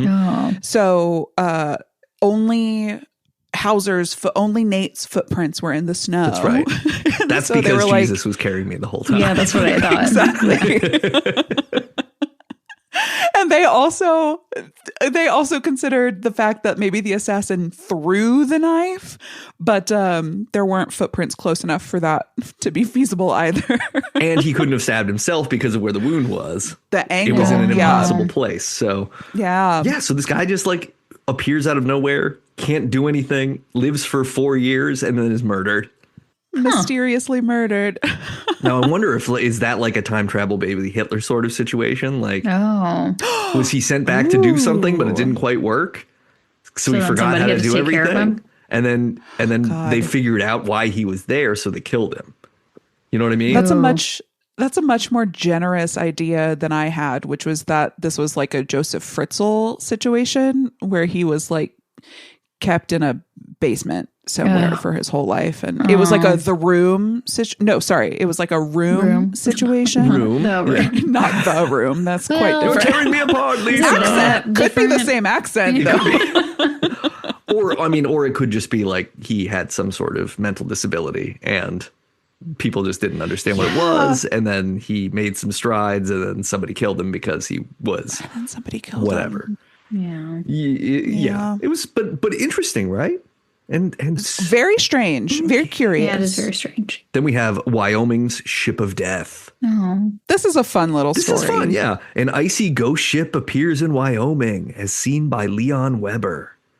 And then also Gene Wilson. Great names. I love these names. And then Thurdo. There was a Thurdo. And then near the Guernsey Dam, Wilson sees the ship and the ghost of his burned wife while he's out. He's out running cattle. And he's terrified when he returns home to find that his home is burned down and his wife was burned to death. Aww. Yeah, basically the ship appears to people with like portending the death of somebody that they know. It's a Mothman ship. It's a Mothman ship. Yeah, for sure. I wonder if it had. Do you think it had an ass that wouldn't quit? For sure. Look, have you seen the poop deck on some of these ships? See, there it is. Yeah. There it is. The other person was Victor Hebe, and he saw the ship appear with his friend Thomas Horn being hanged. And then Hebe had defended him in court. So he had given testimony saying, no, my buddy didn't do it. And then he found out the same day that his friend was hanged anyway. Aww. Yeah. Ghost ship. Oh, and then one of them saw the dead body of his fiance, and 1 month later learned that his fiance had died that very day. And I was like, 1 month later. Well, it was look, it took a long time to get mail back then. Okay. That's true. I guess so. Yeah. And what's fun is it's like the Guernsey Dam on the Platte River, which the Platte River runs through Colorado also. Mm-hmm. So you just got to watch out for that ghost ship on the South Platte River. I'm going to go hang out there. Yeah. Go down there. I want to see it. I want to see it. Go to Six Flags or whatever, or Elitch's, whatever it is now. It might not be Six Flags anymore, but yeah, go there and just hang out on the Ferris wheel until you see a ghost ship. Yeah. Hell yeah. And then you'll know that you don't have to record with me anymore. Chelsea's face lit find up out. Remarkably. That wasn't happy. The next one is Construction Secrets of the Great Pyramid. This is the boring one that's like, hey, look, pyramids are more structurally stable than squares and other things. If the wind hits it this way, whatever. It was like, there's airflow, there's design, there's all these must have been smart builders. So is he a real estate agent? Kind of, yeah. Really selling the pyramid? I did like a term that they used that they were like, these ancient architects knew how to build things, quote, strongest, roomiest, cheapest. I like strongest, roomiest, cheapest. But we could have like ended it there. And they kept going. You know, they say that in like, they say that in like the first or second paragraph and then just keep saying and then it goes on for fucking ever. So then there has to be a page on strongest. Has to be a page on roomiest. I do think that it low key is saying like, hey, maybe we should just all live in pyramids. Should we just build a bunch of pyramids? I mean, I'm kind of into that. Yeah. Yeah. I think that would be fun. And we need to have things partially underground as well. Yes. We need that thermal. Yeah. Yeah. Because you have geothermal heating and cooling for that matter. Yeah. We're about to enter a time that we wish we would have built underground a little bit more. Oh boy. Yes. We're going to be becoming mole people. Those of us that can survive. If we can adapt, we will not adapt. Then we had 16th century psychiatrist. Oh. So this is kind of a funny one. This is about a man who thinks his nose is too big to go through doors. And this guy named Reginald Scott who cures him by agreeing that his nose is too big. He's like, hey, I'm going to fix you. Your nose is too big. Like it's gigantic. You can't go through doors with that thing. And then he blindfolds him. He submerges his face in a tub of blood and liver meat. And then he pulls him out and he's like, hey, I cut your nose off. You're cured. And the guy's like, I'm cured. You're good to go. The doctor's hypothesis, the psychiatrist's hypothesis was that supernatural stuff was a mental illness rather than supernatural. And so he was like, people who think they're witches, that's a mental disorder, etc. And so, I don't know, in doing this, I guess he thought he proved his point. Yeah, but all he did was prove that he could help a person. And he did. Yeah, it felt very like Oliver Sacks, the man who mistook his wife for a hat. Like, then we get to the Giants thing that Kelly found terribly boring. It was just dull. All that I could take away from this was like, did Ridley Scott read this article in Fate magazine to write the Alien prequels? Maybe. Yeah. Because it's just like, we found 9-foot tall skeletons in like Indian country, and that means that people used to be gigantic. And they were laid out in the shape of a wheel, and they had copper armor, which I think is kind of the copper's pretty soft for armor, honestly. Yeah. Like, that's true. That must be like just honorific. Yeah. It's got to be like, that's a burial right thing, not a protective thing. Unless they just had really thin skin. So maybe it's just like a skin layer. Whoa. Because they didn't have protective stuff around their innards. Ew. Sorry. Yeah. They were just like. Interesting. It was like an exoskeleton. Yeah. They were like molting crabs. Yeah. Like I gotta put some copper on so my bits don't fall out. Yep. Don't make me bring up crab battle again. I'll do it. They also seem to say that they had the skeletons had strange shaped heads. So maybe they were aliens? Oh, yeah. No, But they it also was talk maybe about they head were a binding. culture that was binding. Oh. Yeah, head binding. Well, I put the aliens note because I was like, well, yeah, but could they be aliens? Like, wouldn't that be the more Could they be interesting direction to go with aliens? this? Is like, but yeah, so the head binding thing was a method that was supposed to give people special mental powers. I thought that was interesting. Okay, I'm sorry to have criticized the whole You're article as dull. You're like I thought that was making interesting. it into like an antenna so that you can sort of cone Yeah. head your way Conehead, to yeah. And the article ends on the ambitious note of like, hey, look, giants probably existed, and future research will prove that they did. So get ready to learn about giants. They're real. Man, that was their closer.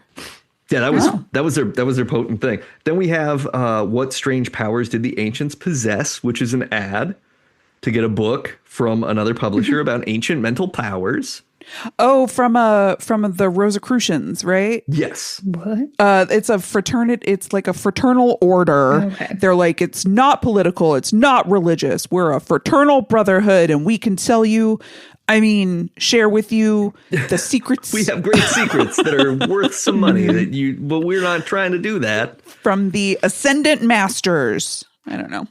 And then the last ad is the greatest book of the age, which is an ad for an OAHSPE new Bible that bridges the gap between the seen and the unseen. Only $5 or $5.50 cash on delivery. That's pretty expensive. This was mentioned in one of the articles. So when I got to the ad, I was like, oh, hey, integrated marketing. Look at that. We got a little affiliate marketing going on in this. Yeah. I just like 50 cents for COD. Like COD as a concept. Do you guys remember this? Because it was still a functioning thing when I was at least into like high school, where you could order something and they would just charge you a little bit more money to pay for it when they gave it to you, rather than paying in upfront. Like, you imagine if it was like curious. Amazon COD and you're like, yeah, just send me the stuff. I'm good for it. I'm good for it. I got I'll you. pay you later. That's so curious. Yeah, that nobody does that today. No. And they should, because we'd have a more trusting society if they did. Damn, $5.50. Fate magazine was only 25 cents. Damn, okay. Damn. Yeah, so that's a hefty tome that they're selling. Yeah. And plus, if it's a new Bible, they're like, hey, we got to make some money off of our new Bible. Yeah. The old Bible they're giving away. Let's charge like $70 for ours. So Fate is still around. Is it really? It really is. You can they've got a website. I sent you guys their Instagram. You did. Yeah. Oh yeah. You can still buy a subscription. It's changed hands a couple times. Like, it was set up by two dudes, one of whom was an editor for Amazing Stories, a science fiction magazine. Yes, great. And he eventually sold his share to his publishing partner, whose name I don't recall off the top of my head. Bless you. Sorry, I had to sneeze. Thank you. And when the Amazing Stories editor left, the other editor brought his wife on, and she edited for like 20 years. And they eventually sold it to another publishing company. I want to say it was called like Llewellyn, or maybe that's who owns it now. And then they sold it to yet another publishing company, but they're still out there. I think that they are. So when it first came out, it was quarterly, and then it went bi-monthly, meaning every other month. And then eventually it went monthly at the height of its popularity. Aww. I think it's back down to bi-monthly now, or maybe it's even less than that. I'm not sure how many readers there are these days, but I did go look to see what a subscription would cost, and decided not to subscribe because I have had magazine subscriptions before and I don't read them. Fair. That's usually my problem, is I like getting them and then I go, oh, I never actually did anything with that. But maybe with this you would. Maybe I would probably just recycle it. You would need to, like, you kind of would need to vet one copy to figure out like, oh, does this have stuff? They did have like you know what? The I do Bigfoot think bundle? it's still monthly because they they didn't have a Bigfoot VSB? bundle, although I would love that. No, it would just be BB. Bigfoot is one word. No, I want to hit the F. I want to. Damn it. But I think it might still be monthly because I'm remembering now that the subscription was in months. Like you can get a 3-month subscription or a 6-month subscription. So maybe I'll do like a 3-month subscription. Try it see out. how it feels. Yeah. See how it hits. I love it. Yeah, so they're still out there. That rules. Now I might look it up. I might throw them some coin, but I also have the same concern that I just won't actually read it. I know. But I also want it to exist badly enough. Yeah. Right. Yeah. Exactly. You know, like I think that we this is need important. this. Yeah. Yeah.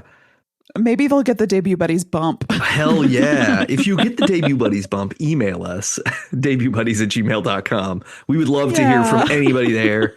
I wonder if we could just reach out and be like, hey, would you like to be on the show? Dog, probably. Even just for like an interview, like whoever the current editor in chief is, and be like, hey, we read the first issue of this. We think it's cool. Are you familiar with that? Where are you at with all this stuff? Or do you think it's dumb? Are you like trying to low key take it down? Are you into it? Don't. Cool. Okay. Yeah, we should put that on the list. We should try. Yeah. We should try reaching out. This was awesome, though. I really like. This was fun. As with anything like this, yeah, I had the same sort of experience of like, oh man, this is a lot to read. I think, and because when we talked about this, I was like, I'll probably just sort of skim and I'll pick a couple pieces to read. Yeah. And then as I got going, I was like, man, this is great. Like it's written, it's not like a bunch of fluffy nonsense. It's not like, you know, it's very like journalistic and thorough and thoughtful and like, you know, and they did a nice job of managing the pacing by putting in those little like, here's just a 3-column weird thing that's fun to think about. And I love those. Just like a little appetizer, a little palate cleanser until you launch into the next one. And I don't know. Like I've always been fascinated by those little kind of palate cleanser weirdnesses where it's like, oh yeah, this person just kind of appeared out of nowhere and then they disappeared. And this person still has the pocket watch that they gave them that's engraved with a name that no one can pronounce. Like, oh, cool. I love that shit. Like, thank you. What a weird idea. Yeah. So yeah.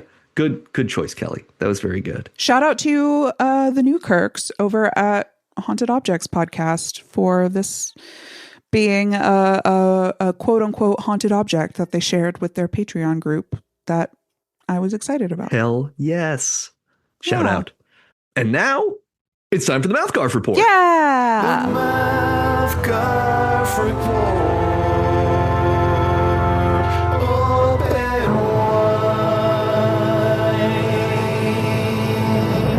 For some lasagna. I hate Mondays. All right, it's time for the Mouthgarf Report. Hooray! Yeah. I'm still not look, here's what I did. I wore mine for a few days and I thought, hey, this is great. This is working. And then it was back to the badness again. So I was like, okay, I'm not gonna wear it anymore. I can't do it. So I've been off the thing. What I've replaced it with, strangely, is chewing gum. Oh, chewing that gum has makes gotten sense. rid of my jaw pain. Oh.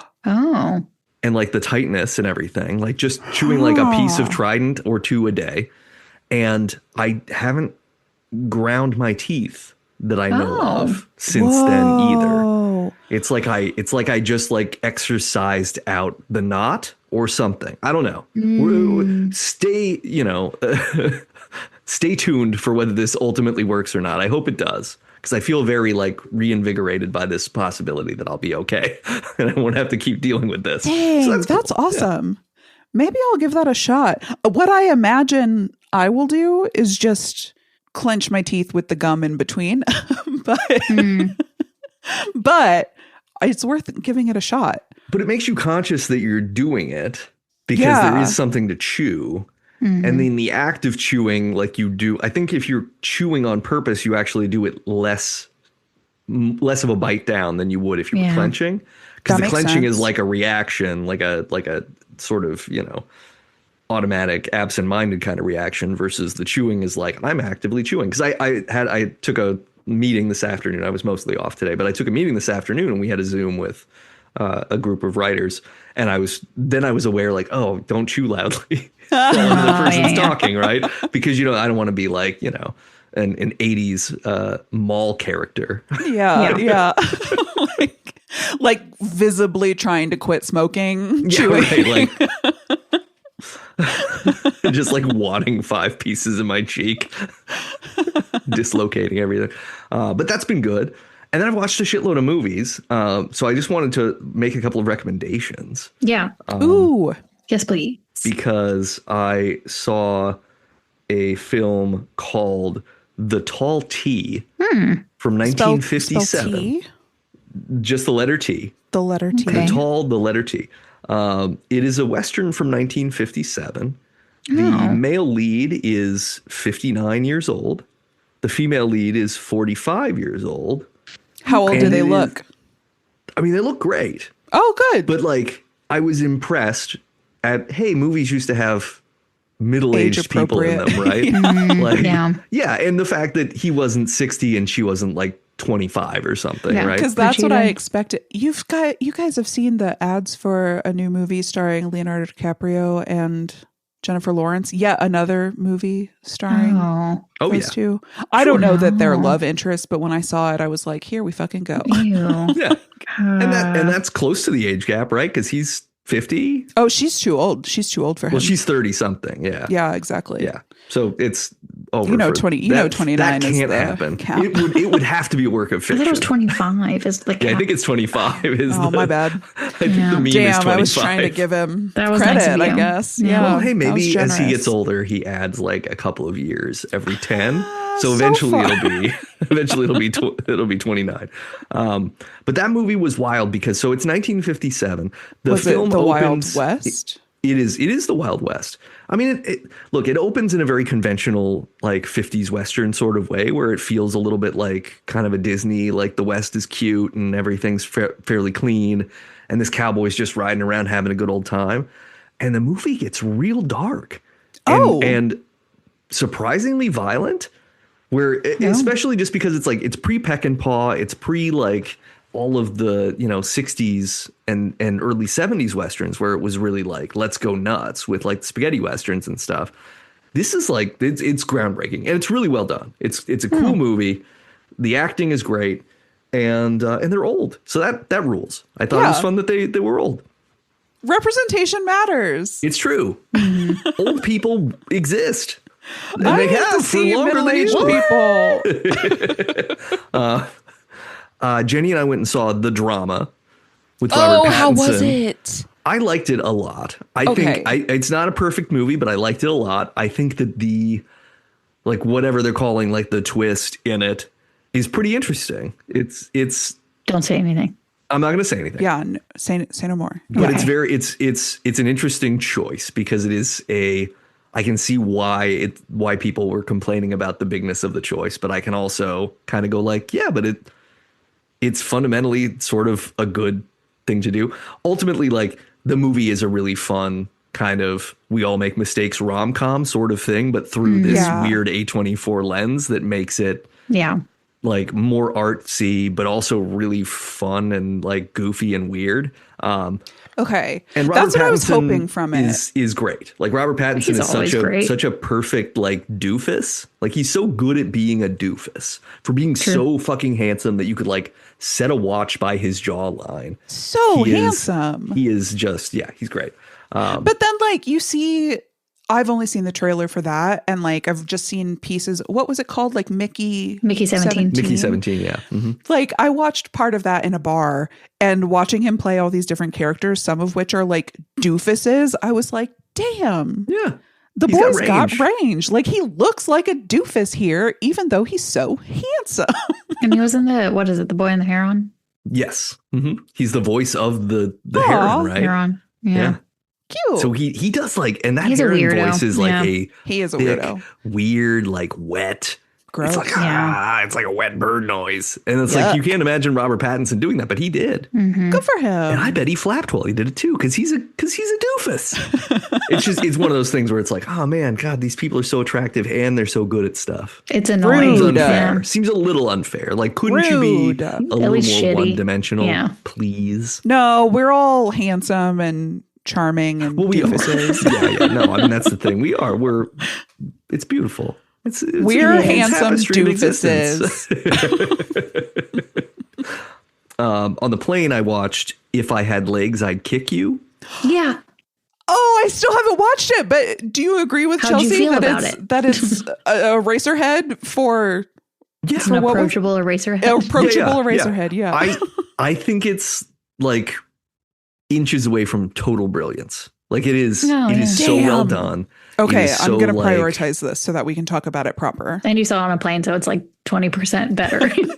Yeah. I saw it on a plane, so I could not turn away from it. I didn't have Wi-Fi or anything to look at my phone, so that helped. But like, Rose Byrne is so good in it. Like, it's just so good. And we'll talk about one element that runs through the entire film until the very end once you've seen it, because I don't want to spoil anything. Thank you. But there's just some cinematic choices that are so excellent to add on top of everything else. It's awesome. It's great. And then the other thing I watched was I rewatched the Sam Raimi film Darkman with Liam Neeson. Oh, I have not watched that, but we just talked about watching it recently. That's weird. You should watch it. See? Oh my God. It's happening. Yeah, right? Don't get on any really steamboats. Deal. Or if you do, don't save any women or children. Just save yourself. Save yourself. Just promise to be extremely selfish. You're a woman. You're a woman. I'm a woman. Yeah. You've already done the work. You don't have to save anybody. Let somebody else eschew their privilege. But yeah, Darkman is a fun movie. I recommend it. It's so like peak zaniness Sam Raimi, but you can also see like Spider-Man in it, in the choices that he's making. And it's got like that sort of like Universal Original Monsters kind of energy too, right? Because fun. Darkman is so yeah. I won't say a lot, but it's fun. It's a fun movie. Have you seen that Kevin Williamson, the writer of Dawson's Creek? I Know What You Did Last Summer, and maybe Dawson's Creek. I don't know. Didn't he? Didn't he do I don't Dawson's know. Creek too? And The Faculty is writing a Chelsea, can you help me remember this? It was like a drama style, like a rom-com, light, pulpy nonsense TV show about Universal monsters. Oh yeah. That's fun. Yeah, I'm excited. I'm in. He created Dawson's Creek. Okay, cool. He also created the Vampire Diaries. Yes. Yo, I think that's how they put it. It was going to be like a Vampire Diaries style with the Universal monsters. That's great. Okay, cool. Yeah. That sounds fun. Yeah, it sounds fun and dumb, which is this one, the mummy exactly what I'm interested in. Yeah. Hell yeah. Because it's going to have to be kind of like Riverdale, where it's like, yeah, the mummy's like Jughead, where it's like he's kind of hunky still, and he just has a sort of silly, like, he's just always like wearing a bandana made of like. Say no more. Right? I loved Riverdale. It was trash, and I loved it. Oh, I have to tell you this other thing that happened to me. So before, like the Sunday before I left on my trip, I went grocery shopping. I was driving down our normal like residential street, which is 9th Street. And it's fairly busy traffic wise, but it's still like, it's stop signs. It's not stop lights, and it's one lane and it's one way. Mm-hmm. I'm cruising, I'm listening to music. And then I kind of look up and I notice like, oh, there's a car coming very fast straight toward me. And behind them are 4 Wilmington police SUVs flying at me too. So I just like, without panicking, I don't know how, like my body just took over. I pulled over and they flew by me, and I witnessed a high-speed chase zip past me down the street, like on a busy day where people are like walking to church and shit. And it was like, I don't know, it was like 9:30 or 10 in the morning. So I was like, I don't know. Are they supposed to do that? And if they're doing it, the guy must have done something really bad. Yeah, he probably just said something mean to the cop. Because, like, you should let somebody go. Did you look it up after? I couldn't find anything. And nobody mentioned it in the Facebook group or anything. Weird. Yeah, it was very weird. But yeah, I was just like, that's Dang. crazy.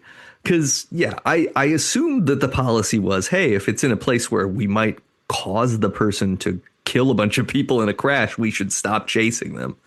But I guess they don't care about that. So that's cool. Sometimes they'll use that, but Hey, what do you guys think of when you hear police chase? What do you think of? Like OJ? what do you mean? OJ was the answer I was Okay. looking Yeah, for. That is totally. the correct answer. Yeah. Totally think of OJ. This one was fast, though. This was legit high speed. Like they had to be going like, Yeah, because OJ 60 was miles an slow. hour? It was like 35 miles per hour or something. It was, yeah. like, he was slow. slowing down the traffic on the freeway. Yeah. But this was fast. Oh, that's so weird. it was You found wild. nothing in the news? Did you Yeah, check? there was nothing. There was no news about it. So There was no weird. anything. So I don't know if it was like a murder suspect or if think it they was an just alien? really didn't like somebody. Probably. Could be maybe it was an alien. It was a balloon. All you saw was a balloon. That's Nate. true. I did not see a dented navy blue Honda Civic hatchback, I think, Wow. from like 2000 something. Dang. I I saw a would have just balloon. been like, car. Yeah. One of my weird powers is that like I can usually, as long as my vision is okay, I can see a car and be like, I know what kind of car that is. Oh Yeah, God, it's getting into a lift is a fucking crapshoot for me. I'm like, Because yeah, the flaw with that is all they have to do is say yes, and then you're getting in the car when you I say know. their name, assuming you say their name, no, I do even dumber. I go, for Kelly? and they go, yeah, Sure. Great. that's what I exactly for Kelly. In San Francisco, they've started asking for a PIN. Like, Oh, yeah. Oh, They yeah. also do that with Experience this? food orders too. oh, yeah. So at least there's like that security measure, but I actually find that quite annoying. I'd rather just be kidnapped, I guess. So here's what I've been up to. I did go to San Francisco. I stayed in a hotel that was in my old stomping grounds from when I lived there for 6 months. And it was 9 months. And I want to talk to you about the hotel. Ooh, It was hotel dish. Haunted? no, maybe. I didn't experience any haunting. It was unmanned. There was Oh. no front desk. You Interesting. could not get in like early, like check-in is at 3 and that's when you can enter the building. So Between 3 and 3:02. I don't know the rules, but I was hoping like I went early hoping to like sit in like the business area Yeah. and like work from the hotel that day before I could enter my room. And I get there and you can't enter the building. You need a key code to enter the building, and there's like a damn. Ring camera. So And you wanted I, to like, do business, and all they did was give you the business. Exactly. So I like ring the buzzer and nobody answers. And No. I'm like looking at my phone. I'm like, what is the, like, there are pictures of like a business area in the listing photos. I don't think it exists. I think that those were AI generated. Oh, damn. Because what is Oh. actually happening at this hotel is you, once check-in hours are open, you check in with, you enter the building. No, let me step back. You ask to enter the building and somebody remotely buzzes you in, and you are faced with like a kiosk with a person in a call center on the other side of the kiosk. Weird. It was super weird and I didn't like it. No. No, didn't that does care not sound for good it. at all. Yeah, it was quite off-putting and also made me think like, what if something happens in the Yeah. night? Yeah. Like literally no one is here or accountable for our safety or the building. Yeah, that's scary. Yeah, like what if my key code stopped working and I'm coming in at 11 p.m.? Am I just fucked? Yeah. I don't know. I didn't like it. Yeah. Had a bunch of fun in San Francisco though, including went to see a movie called Exit 8, Okay. which Watch the is video game. I watched the Let's Play. I watched the Let's Play of the video game after watching the Yeah. movie. I didn't realize when we went to the movie that it was based on a video game. We just saw like Japanese horror and we were on board. So went to see it. It's a good movie, I think. It's let me tell you the concept. So going into it, I asked my friend who picked which movie to see, give me the like 1-sentence summary of the movie. And here's what he gave me. Groundhog Day in underground subway. Cool. Yeah. Yeah. Mm-hmm. Accurate. It's accurate. And ultimately the movie is about like being present, like pay attention to your surroundings. Don't let the small moments of your life pass you by, because that's where you're living life. Yeah, it's quite a sweet movie. They I don't want to directly compare it to Iron Lung, but I'm about to. Okay, great. They took a very, very sparse video game plot line and exploded it into like a proper movie plot, in my opinion. Cool. Yeah, there's like more characters and more like character development, and still no like you never get like an answer like what the fuck just happened. But the way this movie does it, you kind of don't need one. But I'd give it a recommend. It's a also the main character looks like my old boss, and so the whole movie I was like, is that you, Brett? And how did the other theater goers take that? You asking if it's Brett every few minutes? Well, somebody knew him, and they were like, "Yeah, that looks like Brett." It was a cute movie, and yeah, I then got home, and YouTube was like, "Would you like to watch the Markiplier Let's Play of Exit 8?" And I was like, in fact, I would." So I don't want to scoop Chelsea's, but we had a telepathy. We did a telepathy. You did a wherein telepathy. We both have been watching Markiplier Let's Plays sort of obsessively from my perspective. I don't want to speak for Chelsea. I don't know. It is like once a night. Like it is my night. I do it before bed. It's it calms me down. Yeah. I'm like, get a little scared, then not. It depends on, I guess, which one he's playing. I did watch that one. There was like an AOL AIM one. Did you?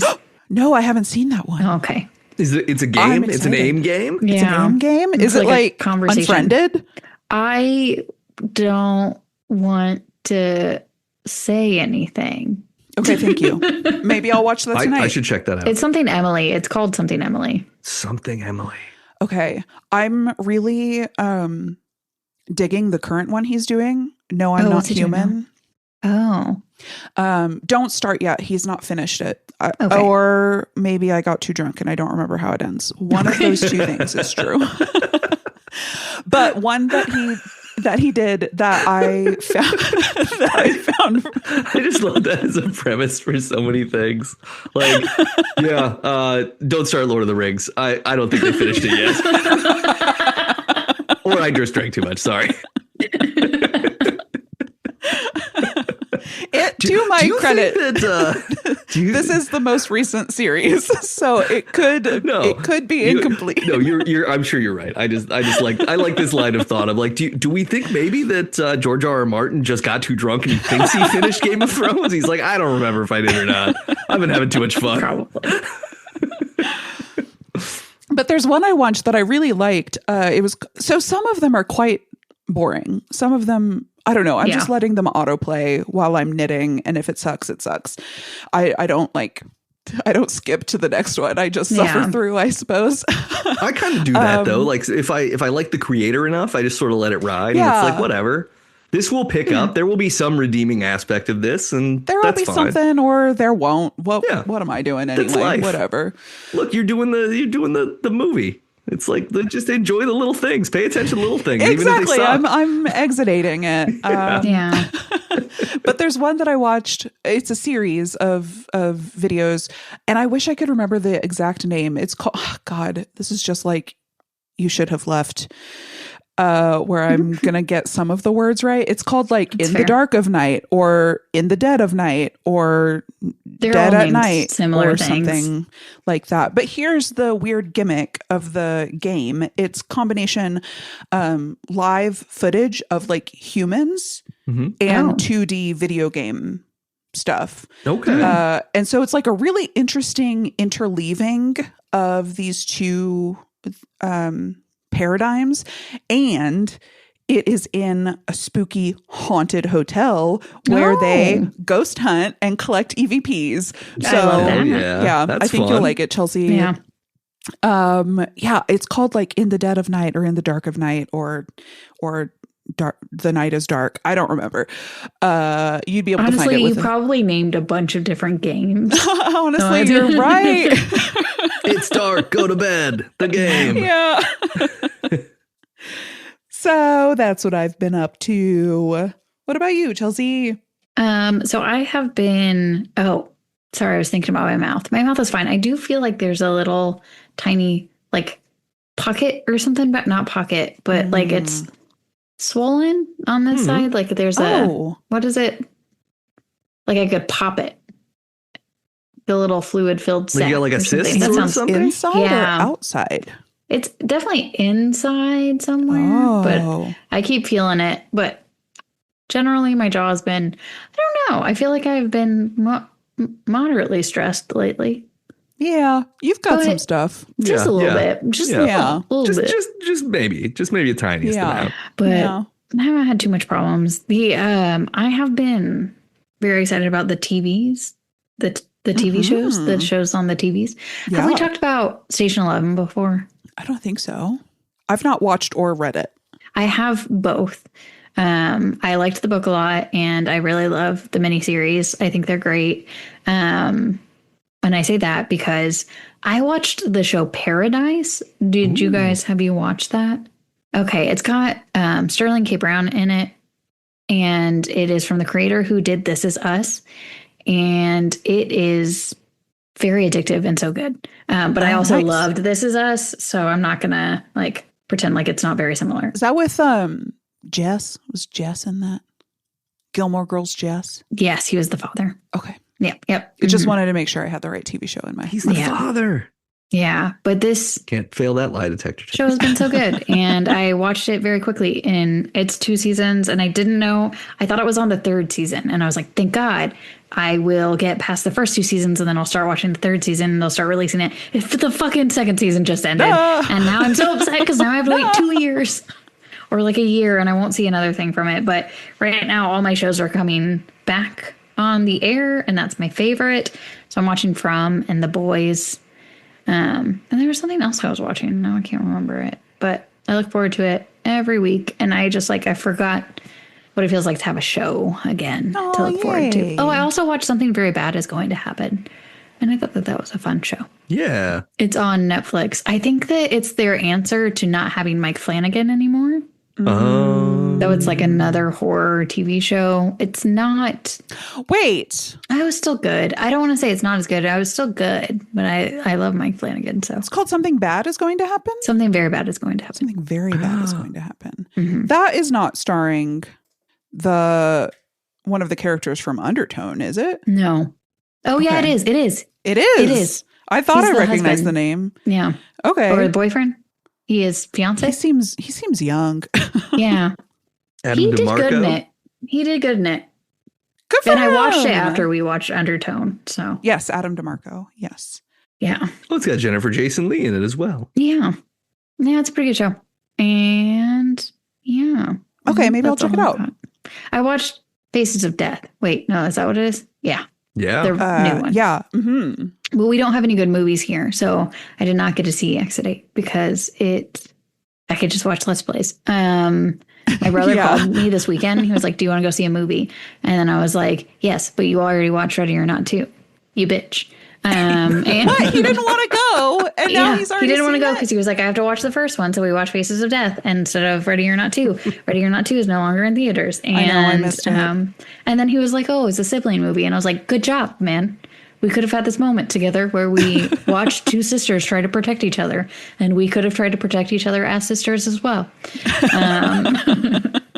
But he was like, "Oh no, these are movies," and then he just kept listing them, and I was like, "Not playing here, not playing here, not damn playing it. here, not playing here." There is one movie that I really wanted to see, but the only time it was playing was at 9, I'm not going it. I'm and not I was going like, that late. and it's in a Yeah, that's too small late. theater, like it's in one of the like far ones in the back hall, and I was like, Yeah, you don't want to stay up late and then go to the butthole of the movie theater to see something. Yeah. I'm old. And I was like, this movie just came out. What the hell? In fairness, like Why? when we saw the drama, we saw it in like the butthole of the movie theater spot because it was literally like the 3 rows of seats and they were like eight seats wide. And it's just like, well, I mean, it was nice because there were only 2 other people in the whole thing and they came in like 20 minutes late. Yeah. Which I also don't understand how you do that. Weird. Yeah, why would you? Yeah. Why? Like pick a different movie. I forfeit my ticket. I'll go. We could, in the future, do the first movie theater or the first movie that was set at a time. Because movies used to be you just go in at random times. Yeah, they're just playing and then whenever, just sit right? and then have it start over again. Yeah. But one person was like, no, my movie cannot be watched not in order. So it has to be at times. Do you guys want to spoil it? I'm excited. Let's very we should Yeah, I totally want to do that. Okay. Do you want to Hell spoil yeah. it? It's Psycho. Yes. Oh, of course it is. Of course it is. Hitchcock was like, you have to come in at a certain time. Do not watch the end and then jump into the beginning. He's right. He's right. Don't watch movies like that. But that's why we have movie times now. That's so cool. That rules. Okay. Well, yeah, we should do that episode because I'd like to watch that. We can also watch the first Psycho remake and see the weird shot for shot Viggo Vince Vaughn Mortensen. version. And Anne Heche. Yeah, and Anne Heche. I just remembered that on my way back from San Francisco, I watched a movie on the plane. Can I tell you about it real quick? Yes. We love playing movie Yeah, conversations. playing movies are great. So let me paint you a picture. Yeah. I did not put it on my screen. That's not my vibe. Yeah. I don't watch stuff on the plane screen. Someone else watched it and you watched it from a distance. Someone 5 rows ahead of me was watching The Housemaid. And I Yes. was like, oh, now we're watching The Housemaid. Which I had already seen, so I didn't really need to see the dialogue. So just the whole movie. I'm sure that the woman, that the flight attendant was like, this woman is a psycho. Because I'm like, eyes focused 5 rows ahead of me watching The Housemaid, and she's just bringing me red wines, and I'm like, thank you so much. Eyes right back. And unfortunately, that person timed it poorly. They didn't get to finish the movie, and I was like, do you want to know how it ends? Just run up right when you land. Walk with me to baggage Excuse claim me. and I'll explain it to you. I can finish that movie for you. Okay. Yeah, hi, we were watching the same movie. On the flight back Sorry, here. Dan. No, on the flight back here, a woman that was like 2 rows ahead of me started watching Sinners when the airplane took off. Ooh, hell yeah. Promptly turned the movie off and then took out her iPad and watched some like Kurt Russell fly fishing something or other show for the rest of it. And I look, what I'm trying to do as a personal goal is to be more charitable in my thoughts about other people. But I was also like, dang, that lady was like, this movie's too black for me and I'm going to put on this other thing instead. Like, because she quit immediately. She didn't get to the vampire part. Wow. Like she quit while they were like driving the beautiful shot where they're like driving through the cotton fields in the car and just talking about like blues. That's such a Stunning. good shot. And maybe she turned it off Stunning. because I think there's the reference to like cunnilingus in that scene. And maybe she's like, nope. That's what I was going going to ask were there tits yet? Right. That could be the problem. Okay. Is that she didn't care for that. But, I would have wished that she would have seen the movie through. And I hope she still does. Yeah. I hope she does. That's such a good movie.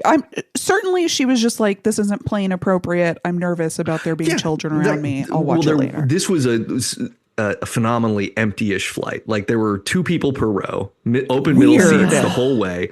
No crying children. What a no blessing. children at all. It was it was amazing. It was an amazing like end of the week late night flight to get this. But Dang. I hope that the woman in 29C just kind of thinks about maybe finishing Sinners sometime. Such a good movie. It is. It's an amazing movie. And you know what else is amazing? The Mouthgarf Report, which that just was. And you know what's not as amazing, maybe, is what's about to happen now. It will be. Yeah, don't sell yourself short. It's time to play. I see what you did there.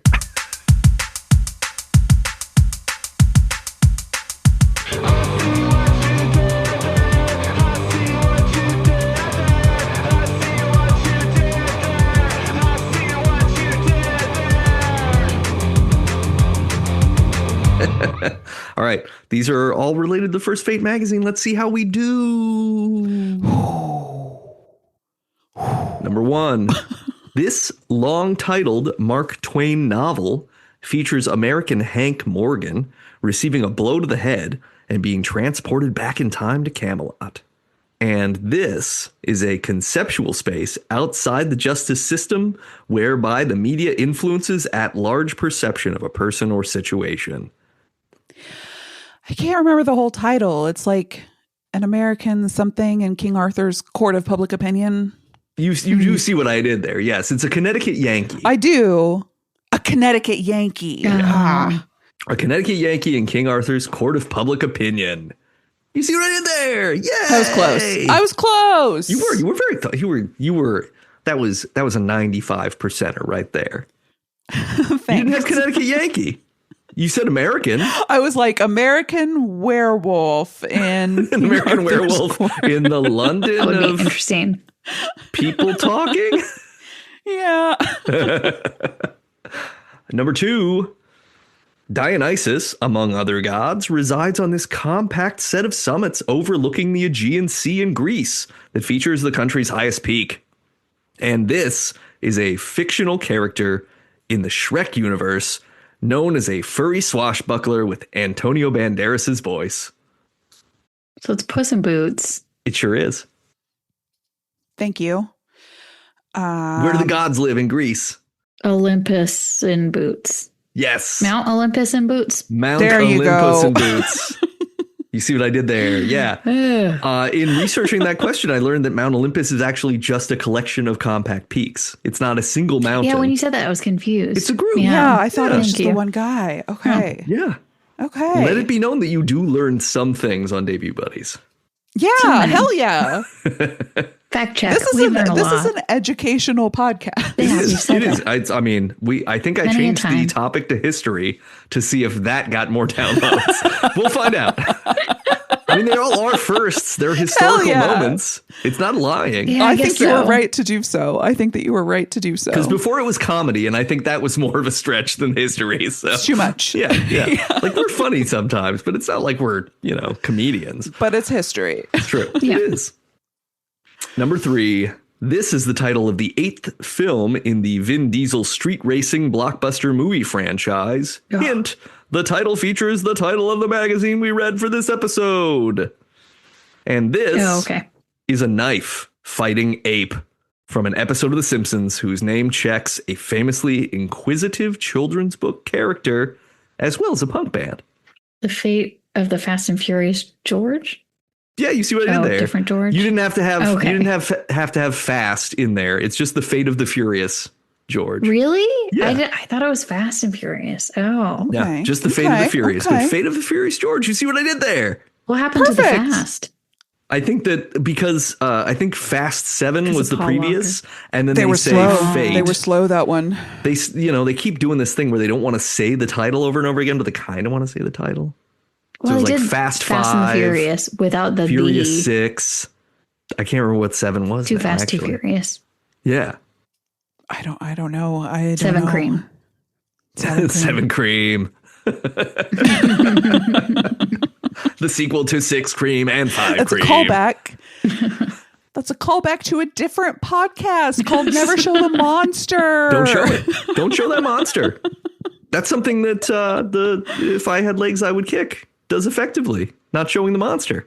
Ooh, I'm excited. Okay. So I don't to know why I speak. put it off this long. Number 4. This term is synonymous with health fraud and the promotion of ignorant medical practices and snake oil salesmen, though it has nothing to do with ducks. And this actress played Trinity in all 4 Matrix films, in addition to Memento, Chocolat, and more, seemingly defying the old adage about a rolling stone. Okay, Carrie Moss. And you need a medical term that relates to health fraud and snake oil salesmen that doesn't have anything to do with ducks. Quack. Quackery Moss. Yeah. Her full name is Carrie Ann Moss, but yes, Quackery Carrie Ann Ann Moss. Moss. Yeah. Quackery. Yeah. You see what I did there? I like that one. I like that one. It tickled me. It's fun because isn't quackery a fun word? It really is. It's like, yeah, it truly is. These people know what they're talking about. They're just ducks. They're quacking around. Not to do a physical bit. Ooh, it's a duck. We both have ducks at our desk. Are you kidding me? I don't have a duck. I don't have a Nate, duck. get a duck. I'm trying to think if I have a duck. For the listeners, Chelsea and I both had ducks readily. Yeah, they produce ducks almost instantaneously, which I'm not personally concerned about, but I think it's cool.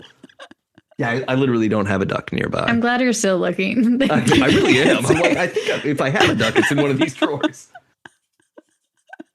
For me, rubber ducking is a concept in Chelsea's nodding, so I assume more broadly than software development. But we use it in software development. If you are stuck on a problem, keep a rubber duck at your desk and explain the problem that you're having to your duck. Because so often in explaining what you're facing, you find the solution. Like, everybody has experienced this where you're talking to, you're like, will you just be my sounding board? And as you're explaining the problem to ask for help, you're like, oh, I found it. There we go. Yeah, Nate's perfect, got a duck. I have a duck on this. Nate's got a comic book with a duck. Yep, it's the comic book adaptation of the Tim Burton film Batman Returns. And it has a duck because there is a moment when Danny DeVito's penguin rides a duck. I have mine not because of that reason. I used to have a duck on my desk that was a rubber duck. But this is because I got it at the Arts and Crafts Fair because I was like, start of the day, I'm going to get a lot of stuff. I bought this in a basket. So it's like, you can hear it. ASMR. It's made of metal. It's a cutie patootie. I love that. It's a cutie patootie. Zoom is so cutting sweet. All of that. Yeah, it is cutting Zoom. You're right. Okay. But I can imagine what that cutie patootie sounds like. Yeah, I can imagine. And I love that. He just looks like a little duck. He's just a little duck. I want a little duck. I'm going to go find a duck. We had him in the living room and he did not match the decor. And so nothing matches in here. So it works. Yeah. My living room also didn't super match, but... Okay, number 5. I caught it. I just didn't laugh as hard. No, I know. It's okay. No, hey, I don't take it personally at this point. I know where my bread is buttered. It's fine. Okay, number 5. Fate seems like a magazine that might have been penned by this group, an ironically named trio of counterculture patriots and friends to Fox Mulder. And this is a film about well-dressed paragovernmental agents who specialize in extraterrestrials. It's a movie, you said? Yeah, it's a film series. The second one. Yeah, the second one's a film series. Oh my God. I don't know how I didn't... What is the first part? Here's the whole part, is the lone gunmen in black. The lone gunmen in black. You see what I did there? I thought Men in Black as the concept of Men in Black visited Kenneth Arnold so strongly that I forgot the movies entirely. Like my thought process was, I would love to watch a movie about the Men in Black. And it's true. Those movies slept. Great. At least the first one does. Third one. And maybe the third one's good. The second one's not good. But I learned something about the second one not being good is that it was supposed to feature the Twin Towers as part of the climax of the movie. It was supposed to be like a big communication signaling thing. And the movie came out literally like a year after or 6 months after. September 13th. Yeah, it was like, whoops. Yeah. So they had to, we had to cut a this. lot of movie. So it kind of is bad and nonsensical because that makes sense. It still might have been bad, but at least there's a reason why it was as bad as it was. A reason, yeah. Yeah, that tracks. And that was I See What You Did There. And now it's time to talk Debs. How many Debs? How many Debs? How many Debs? How many Debs? Dog. 5 stars. 5 Debs. Yeah, it's 5 Debs. Totally 5 Debs. It's like this is maybe a 6 Deb situation. Truly. Like this is really good. This is a really cool experience. Like especially the stuff where like it feels like ideas that are currently still being debated as to whether or not they're valid to discuss are just like, yeah, we should fix this. We should be better about these things. I loved it. I loved it. It was wonderful. It was a wonderful reading experience. I will have to look up the current iteration and see if it's worth its salt. It probably isn't. This is probably like a very unique slice of time, but we'll find out. Do you think it got more or less progressive? That's a great question. That's a wonderful question. Yeah, I might have to buy. Because it could go either way. Yeah, it might. Oh, gosh.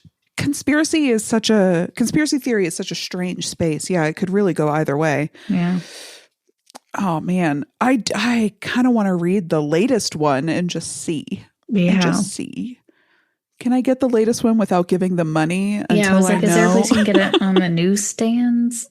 Yeah. So I can go like sit at Barnes and Noble and read it? Do they have it at Barnes and Noble? That would be wild. Yeah, where do you go for something like this physically in the world? That's the only place now. Or you go to New York City and find a newsstand.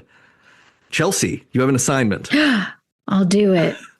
Look for a really weird newsstand and buy the weirdest magazine so that they have made. Yeah. I will.